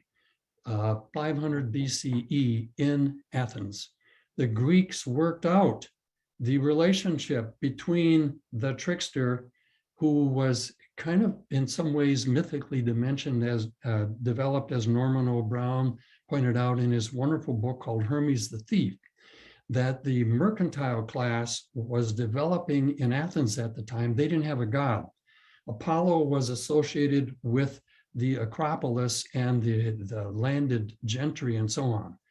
And this myth of Apollo stealing, Hermes stealing Apollo's cattle was the way that in a way that the mercantile class was siphoning off some of the attributes and powers from Apollo's domain. But then in that myth, Zeus forced Apollo and Hermes to become best of friends. And Hermes did it through music, the power of music. And I developed all that in my book on Hermes. So think of it this way. If you look at the gods and goddesses as representing basic human experiences and basic things in the environment and personifying it, then you look at the pantheon for a culture. And then from an archetypal level, you try to get some sense of which gods and gods are a little more powerful than others, with the idea if any god or goddess becomes too powerful, the rest will gang up on and tear them down. And that's kind of a situation we are in Western culture. But a way of framing the situation is that if you look at the Great Mother archetype, what does the Great Mother want? She wants food for her children. She wants protection from disease. She wants good shelter. And she wants adequate water supply and so on. These are basic human needs. So Saturn, the god Saturn, sets up the structures, economic, legal structures, and so on, to help manifest the wonders of science and technology, to help manipulate the environment, to give us humans all that sort of stuff. But we have bent the laws of nature. We've been able to figure them out. We just didn't instinctually fit into and evolve to, like that bear, to eat salmon and do bear-like things. We're smart enough, and with our opposable thumbs in our hands and upright posture, et cetera, we're able to figure out the laws of the universe, and with science and so on and technology, to manipulate them all to our advantage. But so much to our advantage that we're going to destroy up to half the other species on the planet. So, so let's stay with this for a bit. So that's an archetypal way of looking at it. The other Jungian element that I picked up on is Jung said the modern day monsters and dragons are the big things. So he mentioned the big militaries, big governments, big machines. But this particular example really struck me. He said, imagine how the little merchant felt when he was gobbled up by the Standard Oil Trust. Well, we have that problem on steroids now. It's called the International Corporation. So, and this has even been personified. The Citizens United decision gave corporations like the rights of a person. So if this were a person, it would be the ultimate monster on the planet. It's a person that is always trying to eliminate its competition. It's there to make money for the shareholders on a time frame of the quarterly profit reports. Humans are expendable, and the environment is a resource base and a waste dump. And now we've got the best government and Supreme Court that money can buy. It favors the rights of the corporations and the wealthier. So it's contributing to the growing inequalities, especially in American society. So this is an ugly enough image I chose from the internet. And to me, that monster in Alien was just too sickly. But this goes back to what I opened up with, talking about what a bad situation our planet is in. And to me, this is one of the personifications of why things are so bad. And if we can't address the powers of the corporation, I think we're just going to be rearranging the chairs on the proverbial deck of the Titanic, because we're always going to be playing a catch-up game.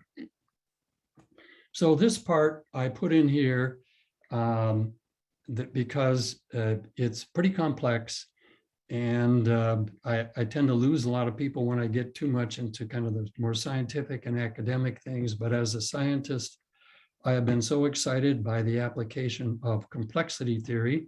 Remember, I said before that what Jung called the central fire.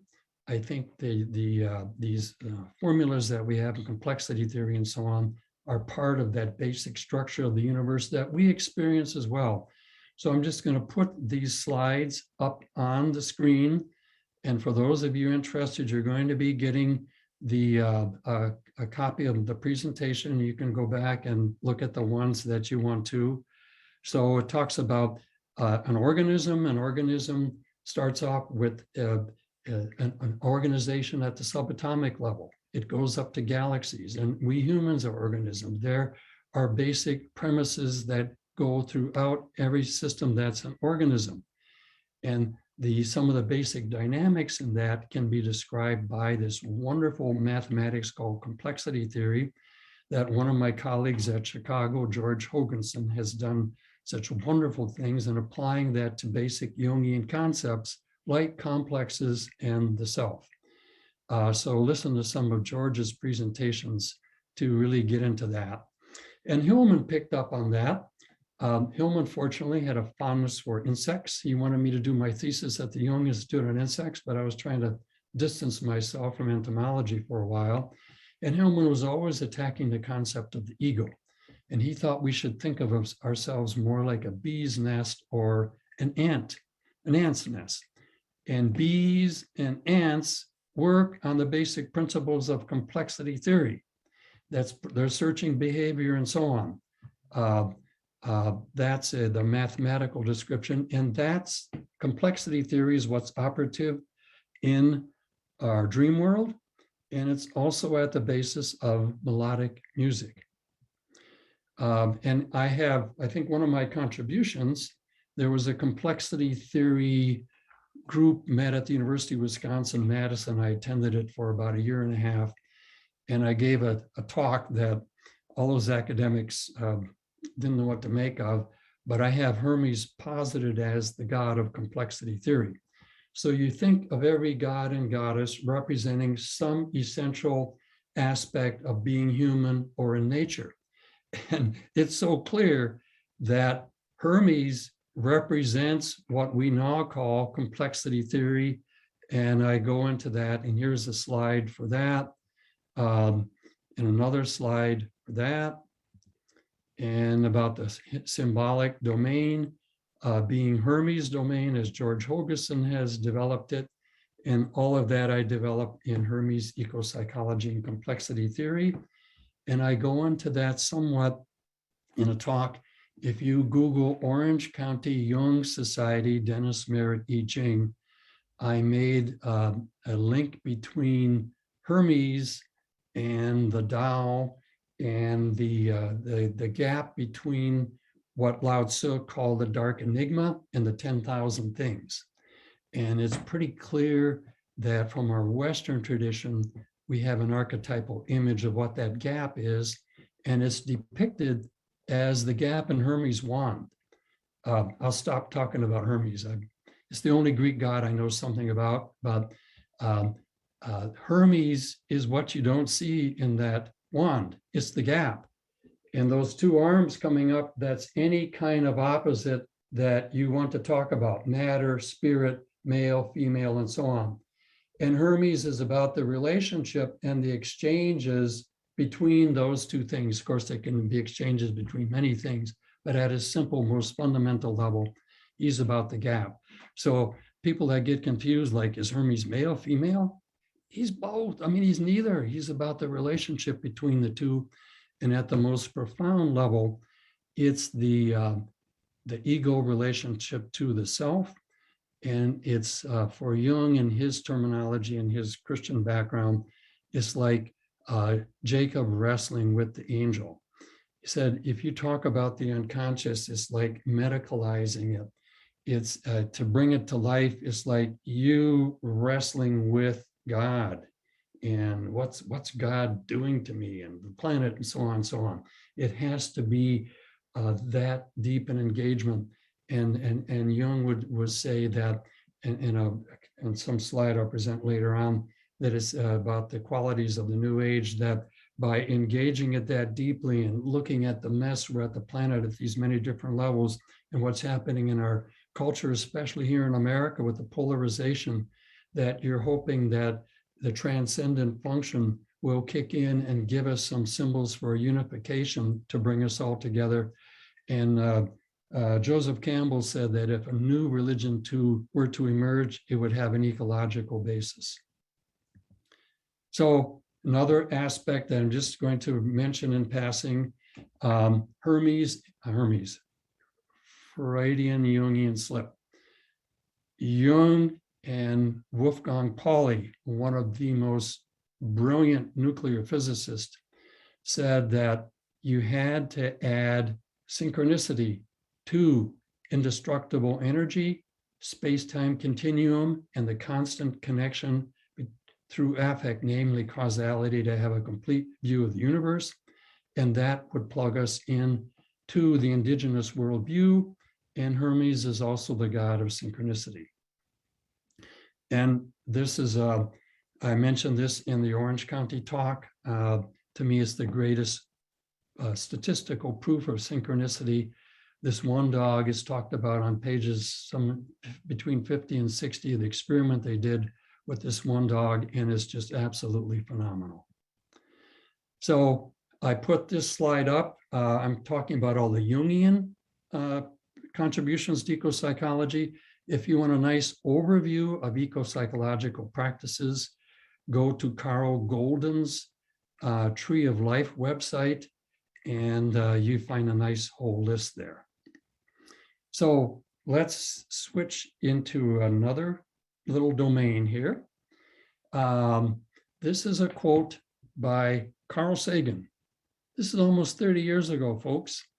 Carl Sagan was co-chair of Religion and Science for the Environment. And this group put out this statement. It said, the environmental problem has religious as well as scientific dimensions. As scientists, many of us have had a profound experience of awe and reverence before the universe. I think of, say, Sagan, billions and billions of stars. We understand that what is regarded as sacred is more likely to be treated with care and respect. Our planetary home should be so regarded. Efforts to safeguard and cherish the environment must be infused with a vision of the sacred. This is a scientist talking. At the same time, a much wider and deeper appreciation of science and technology is needed. If we do not understand the problem, it is unlikely we will be able to fix it. Thus, there is a vital role for science and religion. So here you see how my individuation process is really connected with bringing those two things together through Jungian psychology. And look at what's happening in America. We have some people with their own version of the facts. I could not believe that people would not listen to the science of epidemiology and pathologists and literally take their own lives in their hands by not getting vaccinated. So it's a commentary on where we are now. But the question is then, how do we develop these things? Well, one approach to this is Jung saying we need more psychology because we are the source of all coming evil. So got to find my quote on that.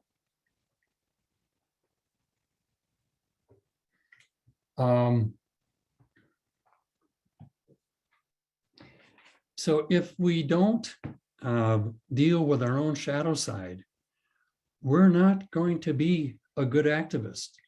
We are going to be projecting our shadow onto other people and tend to treat them more like enemies.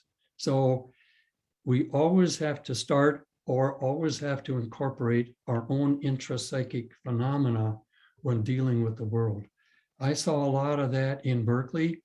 And when I left Berkeley to go to Zurich in 1977, I realized I no more wanted to be under the far left than the far right. And we see some of that happening now in political correctness. So this to me is the most exciting dimension of Jungian psychology.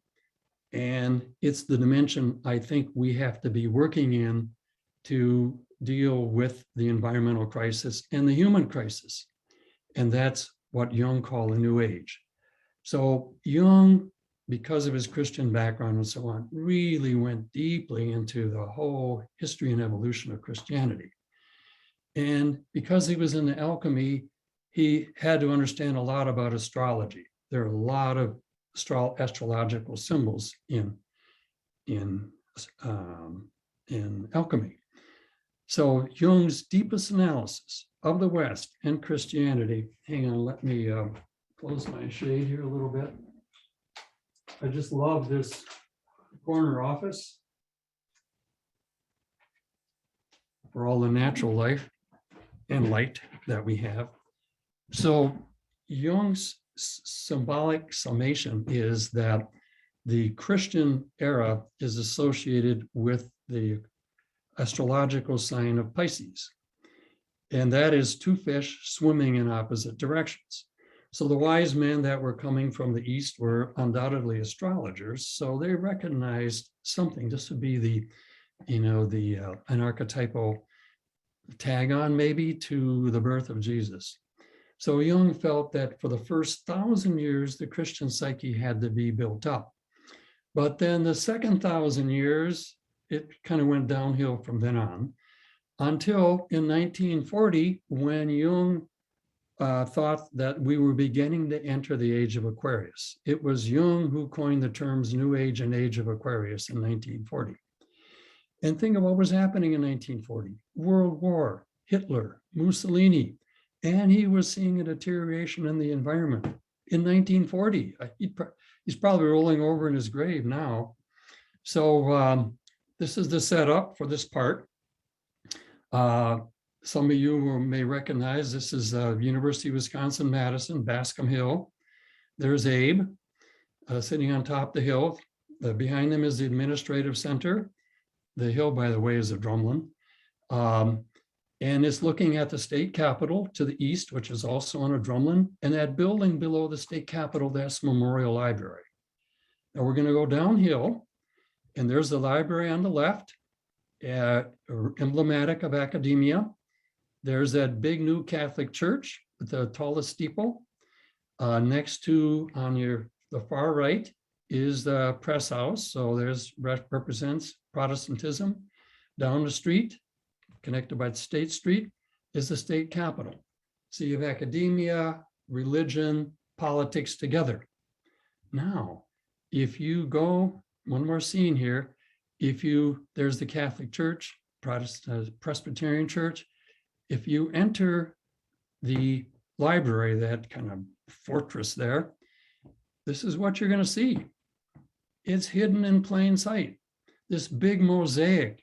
And I think 99.99% of the people don't realize what's going on here. And the author's statement doesn't say. This is right out of the book of Revelation that Jung picked up on. The artist called it linking above and below. But on the right there, what the heck's going on? This is from the book of Revelation. After all this ecocide and destruction of everything on the planet, there's this moment when the heavens open up and a pregnant woman starts to descend. Jung said a very pagan image in John's vision, standing on a crescent moon, has the sun on her chest. You can barely see it. She has a crown of 12 stars. And now she's got an infant in her arms, and she's confronted by a 7-headed dragon.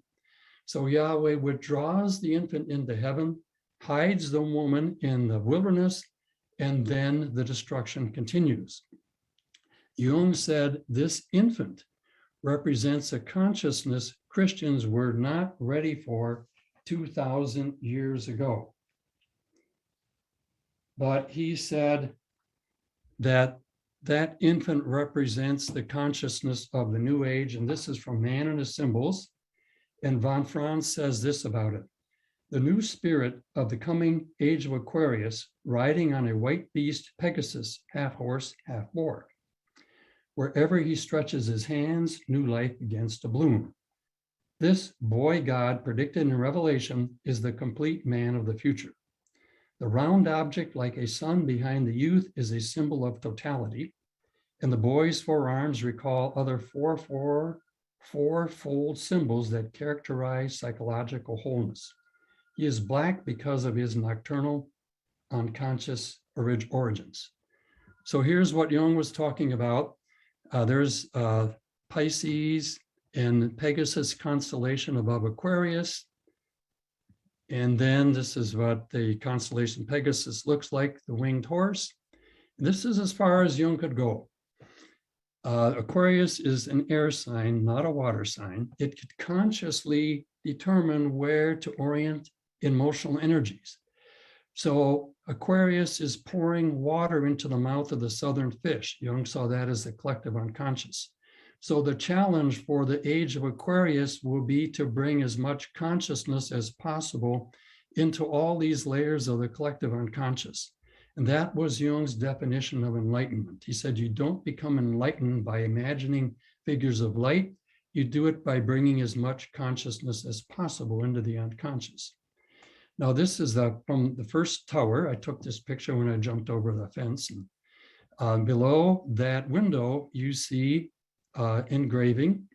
And I put that picture on the cover of my book. And this is the description of it. This is Jung's relief carving. Description reads, this is 1958. This is 3 years before he died. The inscription reads, may the light arise which I have borne in my body. This is light coming out of nature, not from above from a revelation.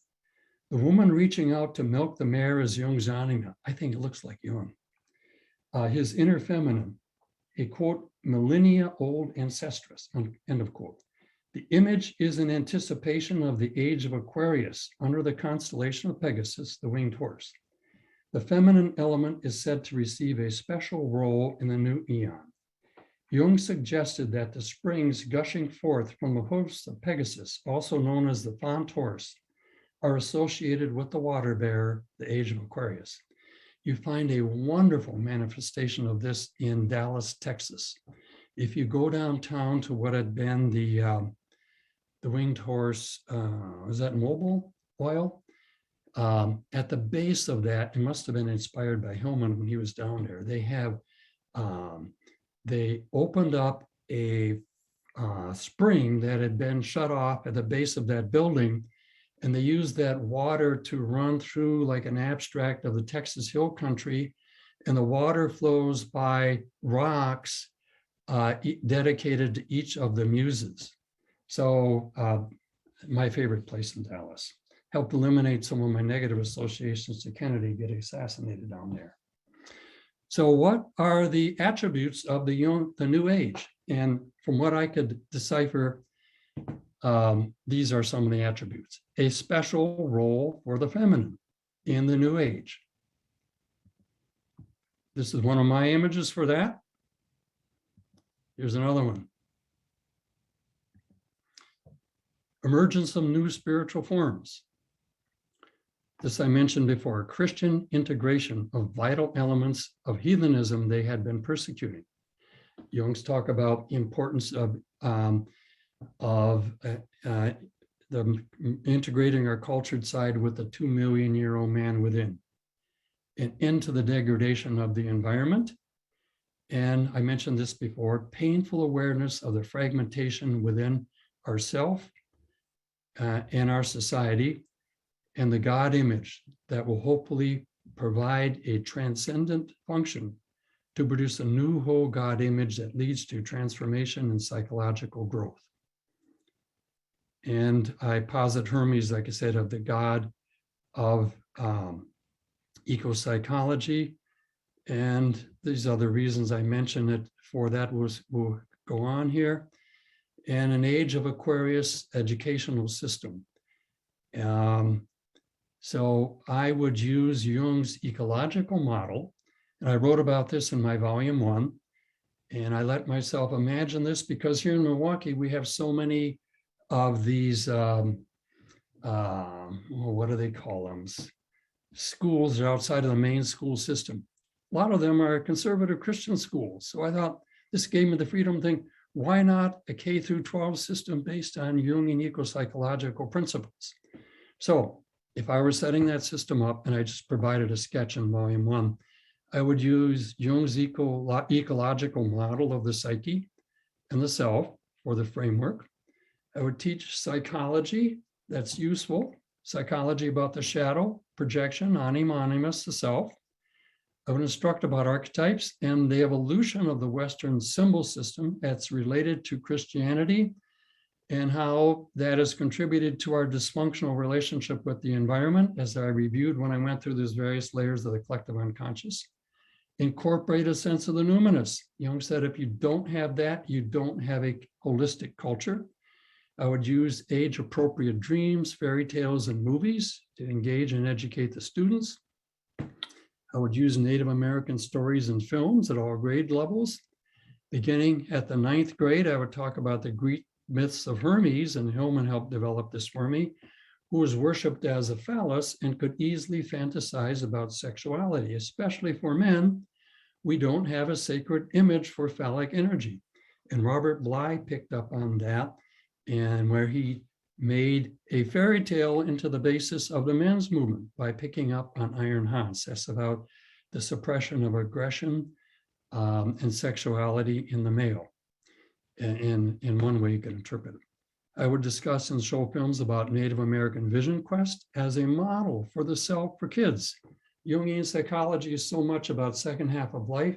This is a model we can use to talk about the self starting in adolescence. And I would describe Hermes as a god of complexity theory, alchemy, relationship to the unconscious, advertising, business, and eco-psychology. And why don't we take another little break here? I just put out a lot of stuff and for some questions, and then come back and I'll talk about an archetypal framework from the I Ching for going forward. Great. All right. All right. So if you have a question, please raise your hand and I will call on you here. This, by the way, is the cup my second daughter gave me. It's so true. Can you read it out loud? It says, I love how you don't even need to say it out loud that I'm your favorite child. That's the second child speaking. All right. Looks like Debbie, you have a question. My question to you was the mosaic, where you were talking about the pregnant woman that was in the, I couldn't Memorial see, Library. I couldn't see where she was on that image. Oh, really? Maybe I'll go back to the broader view. Okay. So See off on the right there? It made it so I couldn't follow what you were saying. Okay, point again. So if you look at on the right there, she's at the right edge of your screen. And she's just before the sign for Aquarius. All right, all right. I'm seeing one of those back and forth things. I see her head now. So she's green with the She's green, and then she's got orange on her chest. And you see those dragons circling above her. So I'll advance the screen. There's a close-up. Right next to this guy knew just what he was doing. She's between Pisces and Aquarius. He knew he was depicting something out of the book of Revelation. But I didn't even realize that until I'd gone into the library many times. And one day I looked up and, oh my God, this is what Jung was writing about. So connect it one more time for me. Explain what you're seeing there between Pisces and. Okay. So Jung associated Pisces with the age of Aquarius because Right. Jesus was born at the beginning of the age of Pisces. And that's two fish in opposite direction. First Yeah. 1,000 years build up the Christian psyche, second 1,000 years, the shadow side of Christianity comes out, including the degradation of the environment, the atomic bomb, the Holocaust, and so on. And then that consciousness that that boy represents there, Christians weren't ready for it then. So Jung hid that, Freudian slip, Jungian Freudian slip. That consciousness went back into the unconscious for 2,000 years and is beginning to emerge now in what Jung called the age of Aquarius. So here's a woman and a child, think of attachment theory as well, and Mother Earth and so on, as a foundational image for the new age, in which will have an ecological framework. Summary. Thank you. That was wonderful. Thank you so much.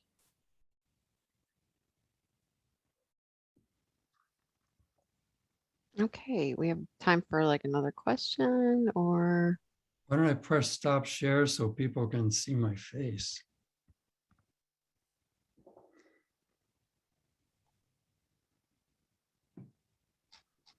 If some other questions, look like we have a lot of chat statements. Yeah, there's no questions in the chat. Do you want to continue with your presentation then? Oh, wait, we got one hand up here. Okay.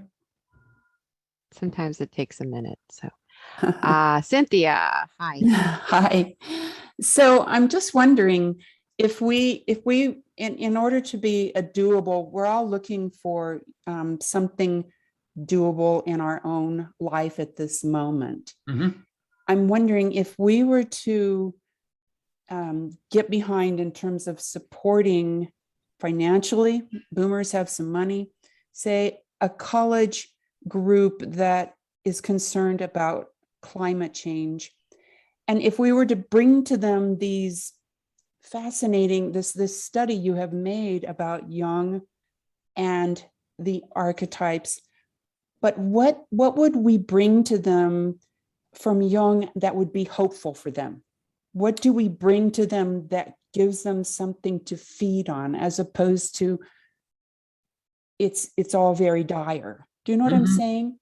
What do we bring to them to something? Because Jung is so fascinating, but if they just say, they'll be like a blah, blah, blah, if we don't bring them something to nourish them. Yep. Thank you.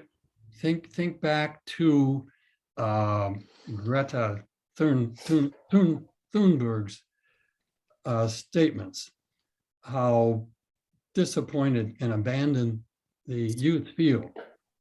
And we have to start addressing the young people by a deep analysis of what the problem is. If you don't go deep enough, the problems aren't going to change. So what Jungians bring to the situation is, I think, the deepest possible analysis. Is why I got so excited about Jung as a scientist who was also interested in spirituality back in my Berkeley days. And I saw Jung as a chance to bring all these things together. So we have to establish a different archetypal foundational level in the Western psyche and across the planet. So I see Jungian psychology as a way that archetypally we can do that. One thing you hear now is that it's at the level of the mystics in every culture, that all humans are connected. But Jung offers the opportunity, for example, if you talk about religion, and one of the things I'm working on next is looking at is an integration of Christianity with Native American spirituality. To me, they feel like two kind of camps now. They both are incredibly valuable, but they don't quite mesh together for me, and that's what I'm working on. So if you think of the spiritual dimension, this is where Jung disagreed with Freud. If you think of that's the most important fundamental aspect of being human, and all the religions are really vehicles to get us to that realm, but those vehicles are not alive for most people anymore. Jung said that's why you got to go back to the source that inspired the Jesus and so on. But that's the source we talk about. So all that stuff I mentioned in a K through 12 Jungian ecopsychology program would be working with that source. And then you can say, I've got the best dog in the world. And you can say, you've got the best dog in the world. And with this Jungian concept of the self, we can realize how we're both right. That depending on your culture and his historical tradition, the way you access that realm and see it, and the images for that are going to be different, but it's the same. You got to establish that foundation first. And from that foundation, then you can critique things like corporations and the craziness in America right now, et cetera, et cetera. And then especially for youth, the idea of, like I say, I'm flipping Jungian psychology on its head. Instead of second half of life, I started my search in the 7th grade. My parents were not, they didn't go to church. I didn't have a spiritual foundation. First thing I read was science. I thought that would be the answer. Then I read Walden Pond, and I thought, oh my God. And then I got into Christianity. So that's when people start their search, and that's when we can address it. And for me, the model is the vision quest. That's when you can get your spirit animal or sacred landscape, and that is a foundation. And then you go out and do whatever. If you're a political activism or growing a garden, those are all specifics. But we can't do these particulars and specifics if we don't have something deeper that's guiding us and forming us all along. That's my premise. Okay, thank you.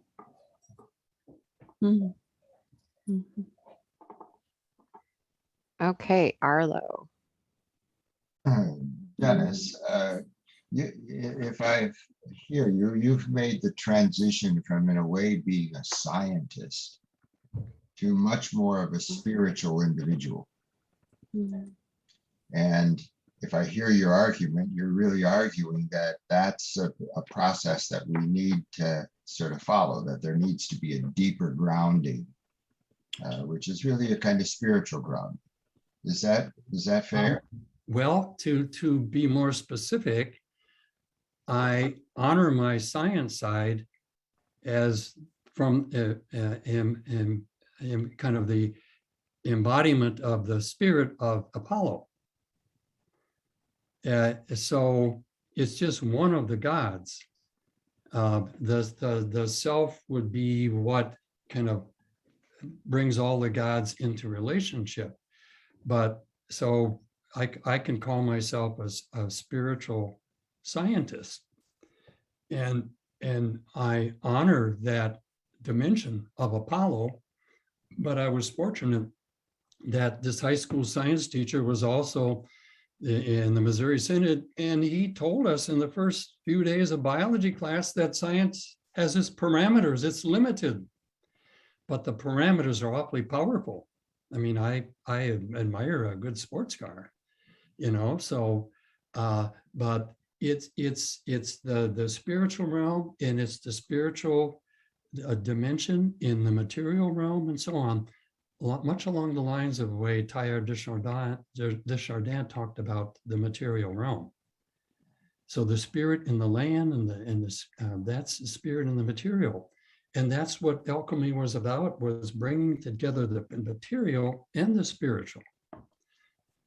So you've really positioned the Apollonian scientific within a much larger sort of framework. Exactly. Within the Greek pantheon, but then to see that as just part of our Western tradition, that's why I presented that before I did about so much of the West has been influenced by the Christian tradition and the myth around Christianity. And one way I talk about that is myths are other people's religions. We have to realize that, there's a mythic foundation of Christianity, and a lot of myths got projected onto what I believe was a real human being. But then the unconscious sense of ourself within it gets projected onto those figures out there that have tapped into the collective. So that's how you bring the interior intrapsychic into the collective at the spiritual level.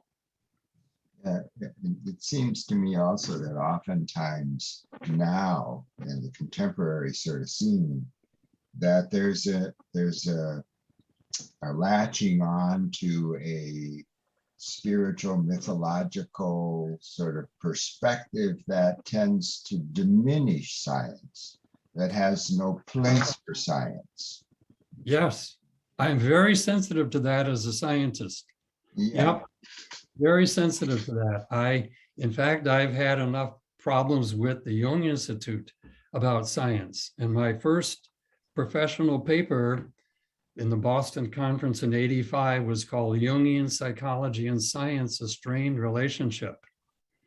So I've had a problem with Jungians, and I know other scientists that have had a problem with Jungians in the way they talk about science, including the great Marie-Louise von Franz. So that was I also published an article. I've got to try to find it. I hope I didn't lose it from a floppy disk. But I wrote that a long time ago. And that's one of the reasons I'm so excited about George Hogenson's work in complexity theory, because he's applying those mathematical principles to basic Jungian concepts like the complex word association, the self, and synchronicity. Very exciting for me as a scientist, because I always had problems from the beginning, and any biologist is going to have problems from the beginning. We talk about archetypes as images of instincts.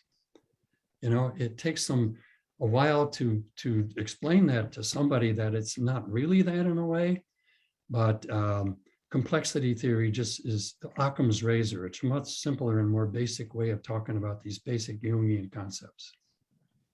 Well, shall we go to the last part so I have time to lay some more archetypal stuff on you and have some more questions and answers?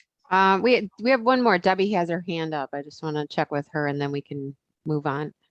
Heck, I don't want to take other people's time or your time, but I just wanted to give a reflection back that your ability to take all of the functions, thinking, feeling, sensate, and intuition in your presentation is exquisite. And I'm wondering about your training in Zurich as being a lot of image work, because you've incorporated a lot of images in this presentation. And finally, my comment was, I'm very excited about your reflection on taking photographs and using those as a way to do active imagination. Oh yeah, I got that. I've been blessed with so many good teachers in my life, and Gordon Tappan was my advisor, and when I was working on my degree in humanistic psychology at Sonoma State, and we were both admirers of James Hillman, Susan Boulay, that painter I talked about, and Bi Ching. And in a dream workshop, one thing that Tappan did is he put pictures of many of Susan Boulay's paintings around, and we were to look at them to help to get into that imaginal space before we work with our dream. And that's one of the things I've always felt about my Zurich training. It was heavy emphasis on the symbolic and the imaginal realm, which is really why I got into Jungian psychology. And the only reason I'm a therapist is because of Jung. I never thought of being a therapist growing up, but when I discovered Jung, it's just like, wow, there is a world view there that can integrate just about everything. And I'm presenting it as a world view for the future, for the environment. So having said that, let's get back to, here we are. Oh boy, I always get a little anxious when I got to do something with a technological switch here. And where was I? All right. So I just want to talk about some phenomenal books that I would use in this K through 12. And this is a rare book. I talked to one of the Renaissance men at Madison. He said there are very few books like this. The Passion of the Western Mind by Tarnas. I know Tarnas has written a complimentary book on astrology, but it's one of the few books, reads like a novel, starting with Western history, with the pre-Socratics, and somebody who understands Jung. Whoops, not screen sharing. Thank you for telling me to play.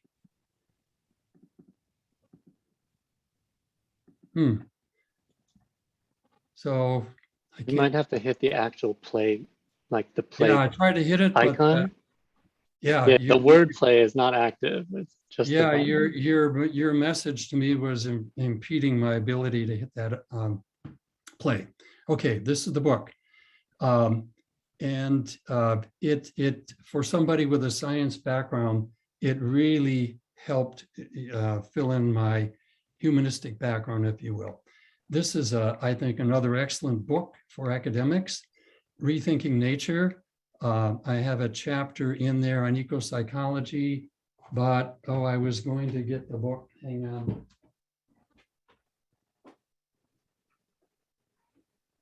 So nice to have your office in your library. This was put out to for academics on how they're going to have to reorganize academia to deal with the environment. And here are some of the chapters: environmental ethics, ecosophy, I think that's philosophy and ecology, eco-spirituality. My chapter, the aesthetics of nature, eco-criticism, epistemology, and so on. There are 21 chapters. Nature's Metropolis. If you're in the Midwest, you've got to read this book.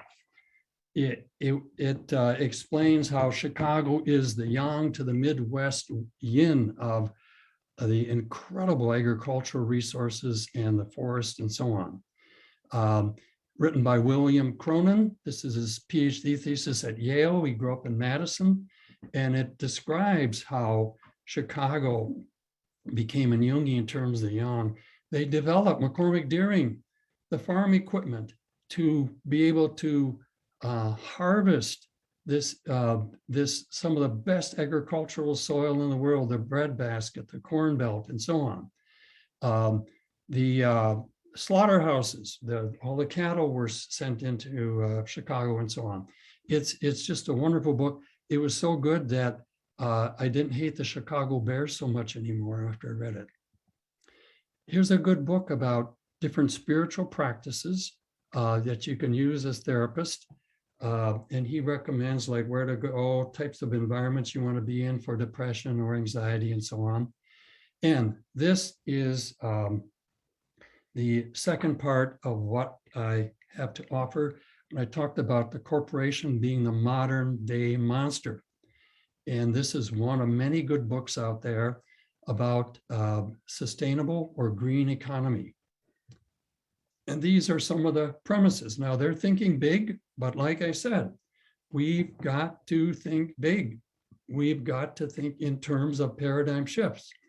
So these people, and they lay out the premises in this book, Enough is Enough, are talking about wealth redistribution on a planetary level, decreasing hours by almost half, thus allowing time for workers to spend valuable hours with family, friends, hobbies, community building, and so on. Jung said he was an inspiration for Alcoholics Anonymous. He said, you can't just tell people to stop doing something that they're addicted to. You have to have something equally powerful to replace it in positive.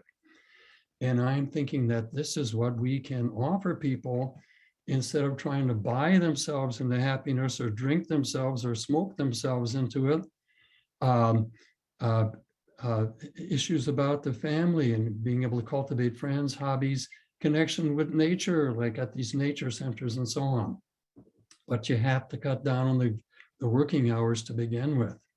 Spreading the work hours around the planet, I mentioned that.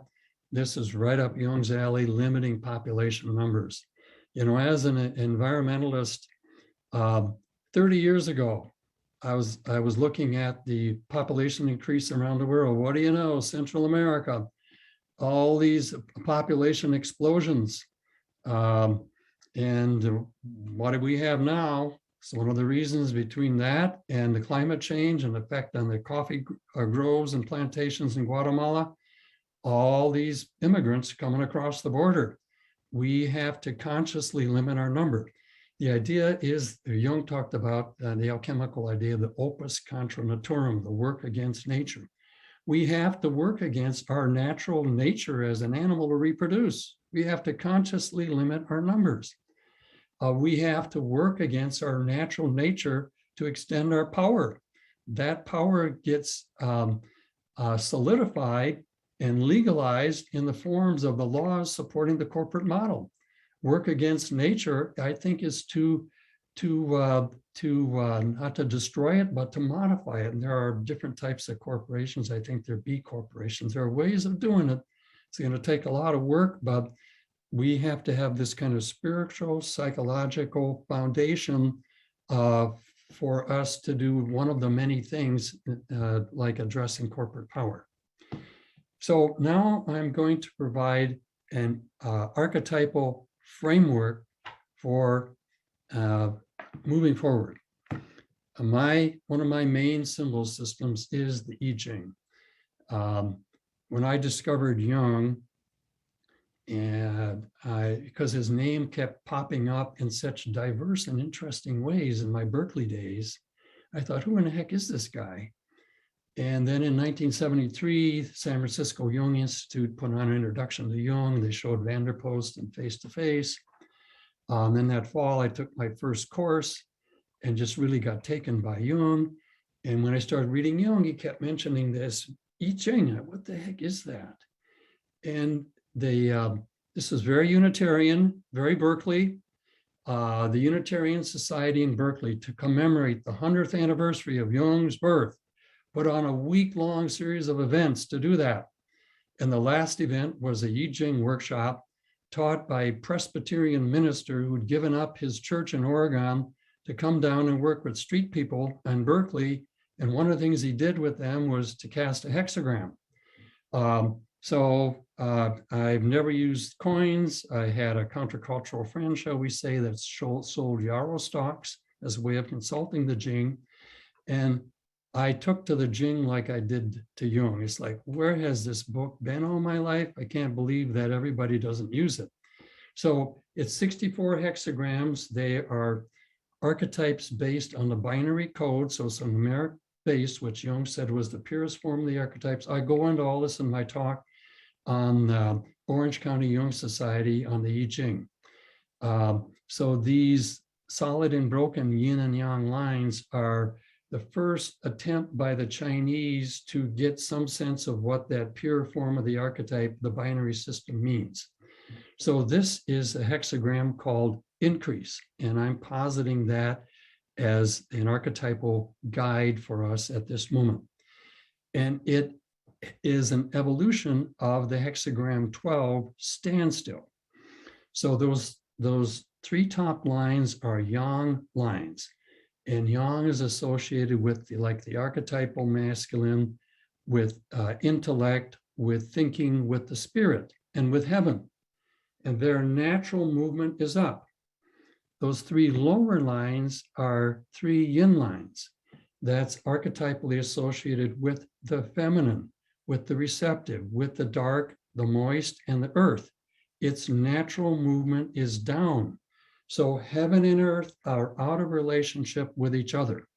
This is a very negative situation for the Chinese. The I Ching is known as the Book of Changes. So standstill is one of the most negative situations. Now here's what has happened. The Chinese see on the left that lower of those upper three lines has come down there to the hexagram on the right, 42, to help out those three yin lines. And that to the Chinese is increase. And this is what Wilhelm, which is still one of the best translations of the Jing. And I always start with it when I work with it. And by the way, there's a talk I gave at the Chicago Jung Institute on hexagrams appearing in the dreams of a Western man, where I explain some of this. And also I have a online YouTube of how to consult the I Ching with the Aroostook method. So the message from hexagram 42, right out of Wilhelm, is that the hexagram, which is an archetypal image, Jung said the hexagrams are all archetypal images. There are 4,096 archetypal images, combinations of yin and yang lines, is that power in whatever form comes down to help the less fortunate. Power in whatever form comes down to help the less fortunate. And Wilhelm said this about Baines, translated the German Wilhelm into English. She was the wife of a British psychoanalyst. And it says, this conception expresses the fundamental idea on which the Book of Changes is based. To rule truly is to serve. A sacrifice of the higher element that produces an increase of the lower is called an out and out increase. It indicates the spirit that alone has power to help the world. It indicates the spirit that alone has power to help the world. So archetypally, how is this expressed? If that's the disco ball, hexagram 42 increase, it is shown in how we address income inequality, racism, sexism, political and social inequalities, and healthcare inequalities. Think America. A major inequality is our species in relationship to all other species. We must realize, as I said before, how unique we are in being able to figure out the laws of nature and bend them to our affect, to our benefit.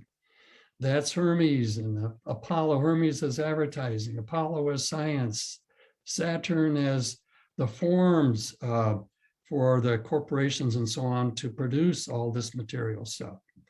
If we control diseases, a natural limiting factor, we must consciously limit our human populations.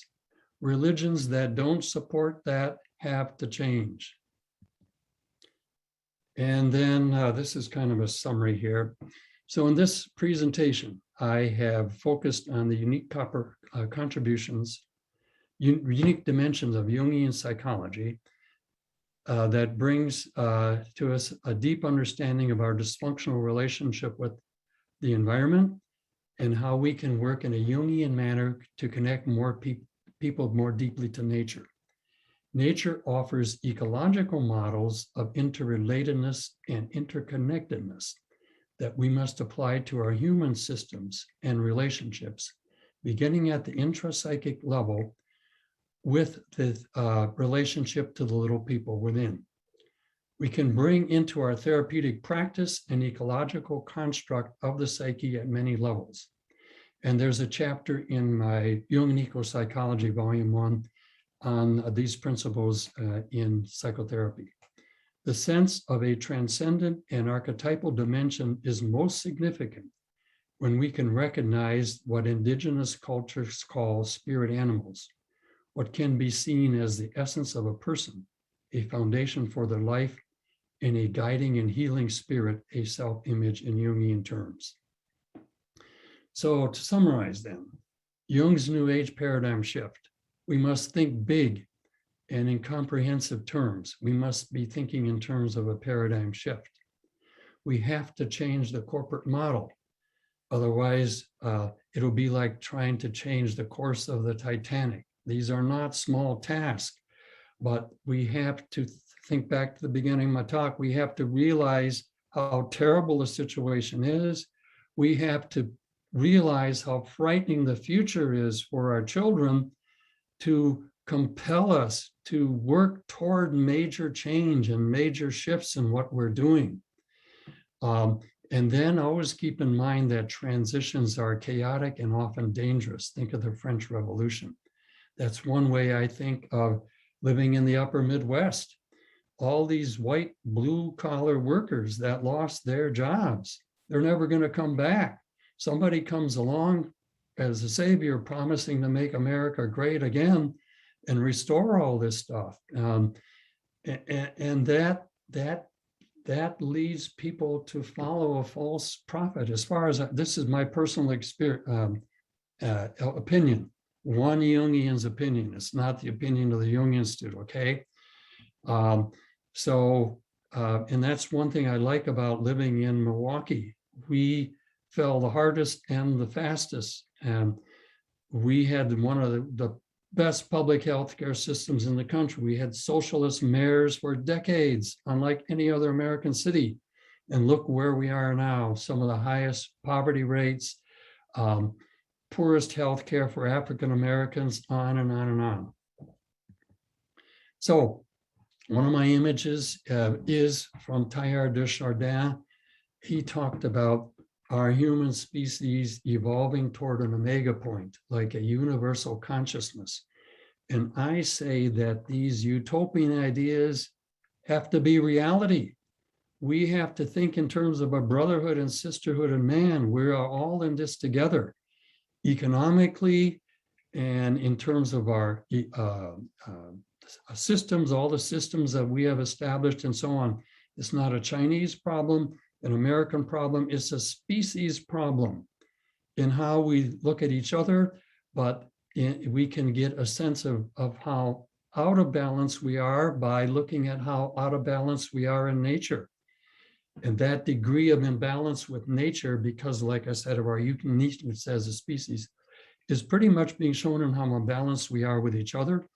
And things are just getting worse. You look at the authoritarian governments in Poland, in Brazil, and so on, and the environment as catastrophes, as conflict amplifiers, as the military says. And what is disturbing to me as a scientist is that twice now I know that I've heard of the environmentalists making predictions about climate change, and they always make the worst case scenario in their predictions. And then when they looked at further data, the data was worse than their worst case scenarios. And they can't believe what's happening with the fires on the West Coast and so on. It's happening faster than they can imagine. This is really disturbing. So in closing then, there's my blog. Like Arlo said, I have articles on guns in the American psyche. I think it's a pretty good one. It's been published in the Anthropology of Consciousness journal. Jungian perspective on climate change, COVID-19. That was just published in the Journal of Analytical Psychology. And I found out that my article on Jung and the Environment is coming out in the special edition of the Journal of Analytical Psychology on the environment and climate change. There's my blog, EcoJung, on my website, ecojung.com. And I still haven't retrieved a lot of stuff on there. You want to email about me about some of these things, you can. If I put out was a student video many years ago called Seasons of the Soul, where I illustrate the mythic and imaginal dimensions of weather and seasons here in the upper Midwest, based on things like the Native American medicine wheel, American holidays and traditions, Christian festivals and celebrations, and the I Ching. There are a lot of copyright images on there, so I can use it for educational purposes. So if you email me, I can give you the link and the password. And if you're interested in this material about complexity theory and so on, I have a PDF called Sacred Landscapes, Sacred Seasons, a Jungian Eco-Psychological Perspective. It's pretty dense, but I can mail you the a PDF of that. So, ta-da, thank you. We still have some time for questions. Yes, thank you so much, Dennis. Yeah, we can take a few minutes here. If anybody has any questions, please use the raise hand button and I will call on you to ask your question.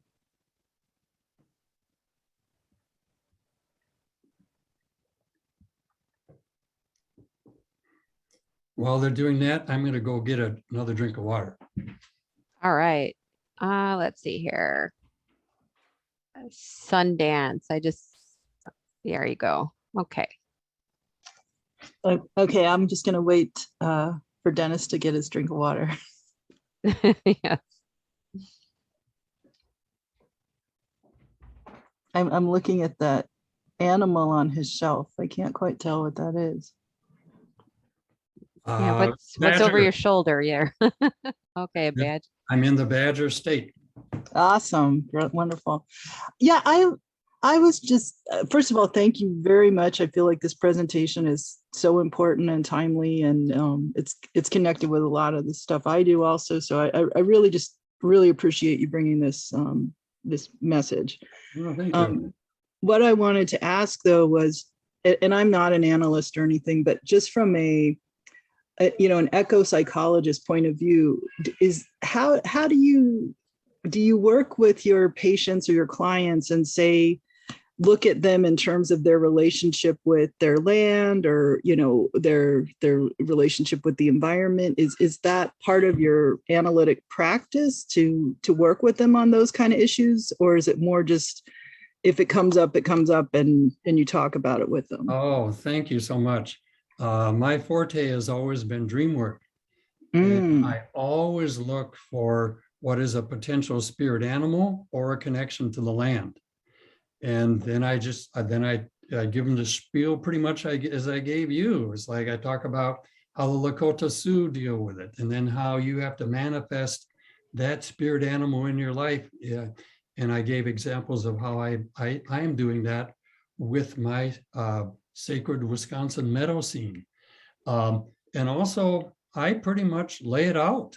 I talk about the paradigm shift and what a mess we're in, and at such deep levels, what a mess we're in, and so on. So that's, I work with a lot of men. I had several young men came into my practice because of Jordan Peterson. He kind of popularized Jungian psychology in ways that many analysts don't agree with, but it has brought several men into Jungian analysis. I talk very much in this archetypal manner with just about everybody. For some people that's too abstract, it's too far away. They're so kind of tied up in their personal image or trauma stuff. But any opportunity I get, and quite frankly, to go off on a tangent a bit, doing something like this lecture and working with my clients, I've spent all those years developing. It took me 18 years because I'm, you got to practice going, you got 3 kids and so on. It took me 18 years to write the Dairy Farmer's Guide to the Universe. But what I like now is I'm finding different ways of applying these concepts to my work. And because I work so much with Hermes, sometimes I talk a little bit too much about Hermes as being the god of transitional places and dreams. Thank you so much. I That's also really like helpful. in my volume 1, I think about 8 pages about how you apply these concepts in psychotherapy. That's just a Jungian perspective. At this archetypal symbolic level, the other psychologies and ecotherapists, they've done all these other things, the particular practices and what you can meditate on and so on and so on. That's all complementary to my work. But like I said, Jungian contribution is what we can make at this very fundamental archetypal and symbolic level. That's our most important contribution. Thank you very much. Thank you.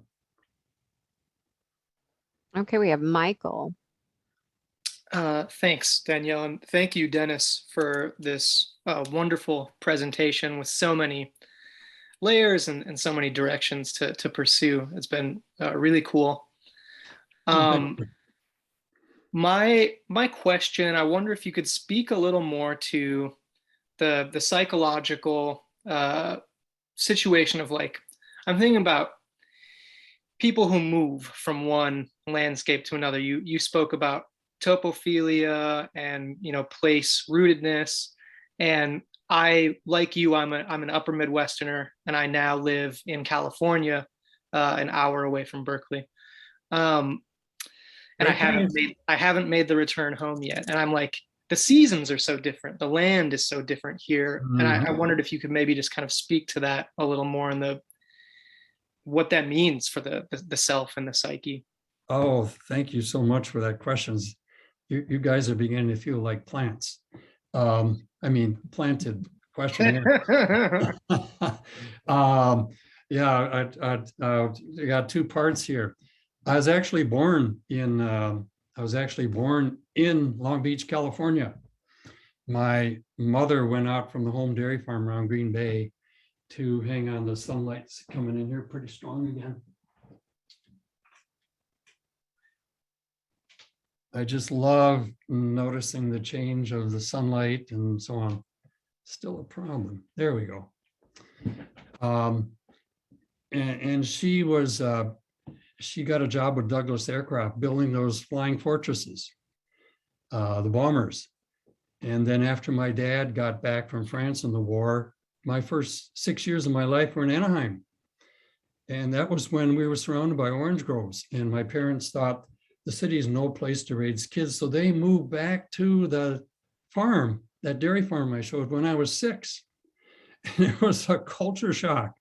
Same one-room country school my mother went to with the same teacher, all these farm kids. And took me a while to realize why they had a fingernail check in the morning, because one guy always came right out of the barn. He smelled just like cow manure. So, and then all these Belgians spoke so funny, D's and them and does. My part of Kewaunee County is mostly Czech, but we had Door County is, this is here, that's mostly a lot of Belgians here. So it was culture shock. And for years, I wanted to go back to California.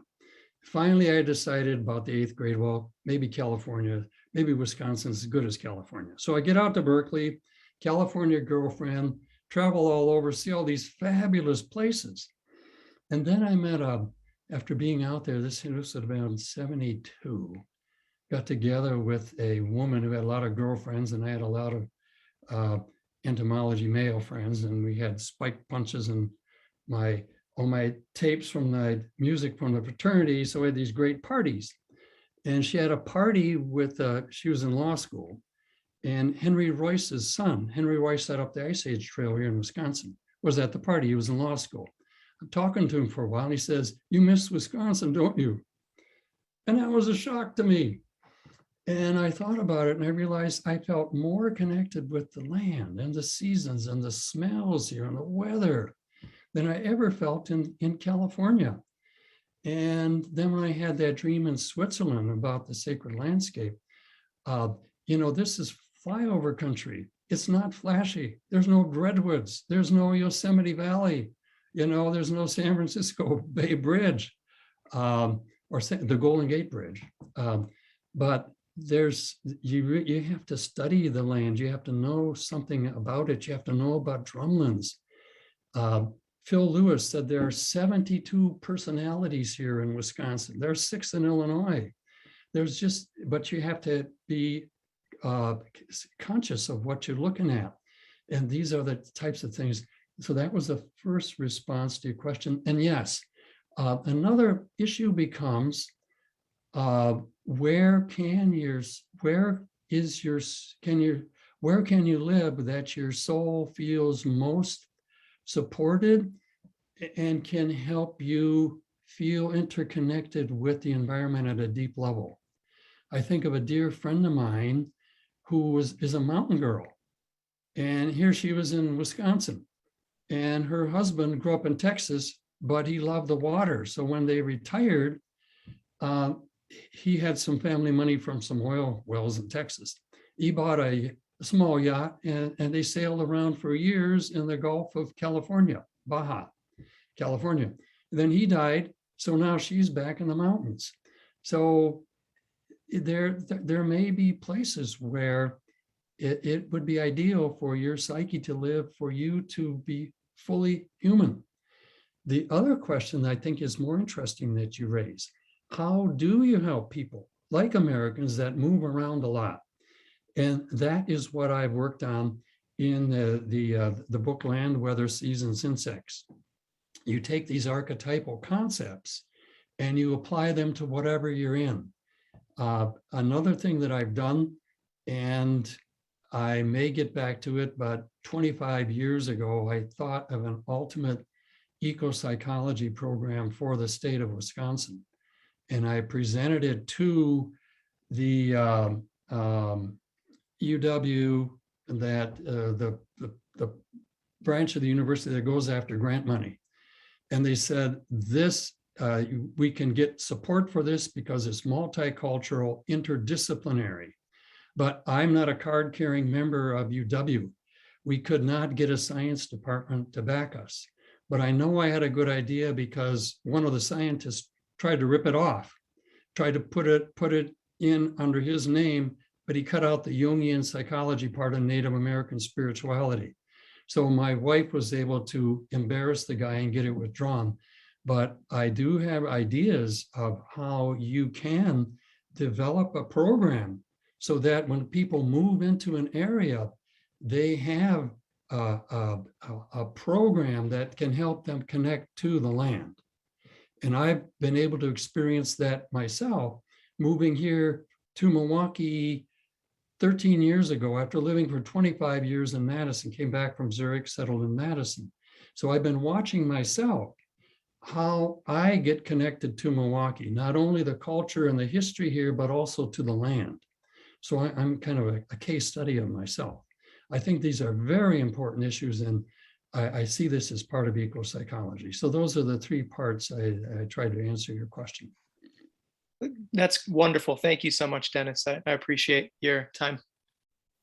Thank you. Looks like we need to quit, right, Danielle? Yeah, we have just a couple minutes here to wrap up. So thank you, Dennis. Appreciate your sharing all of your years of research and work and wisdom with us today. It's been a wonderful sort of journey for 3 hours. So well, thank you for the opportunity. Like I said, I'm at a point where I've developed my ideas pretty much as I want to, and so it's a matter of getting the ideas out there. So I was so glad this is recorded and can be made available. yes, just as a reminder to everyone, we will be emailing out the recording, and Dennis has said he would share his PowerPoint, and so we'll get that to you probably in about a week. But thank you, Dennis, and thank you everyone for attending, and I hope everybody has a great weekend.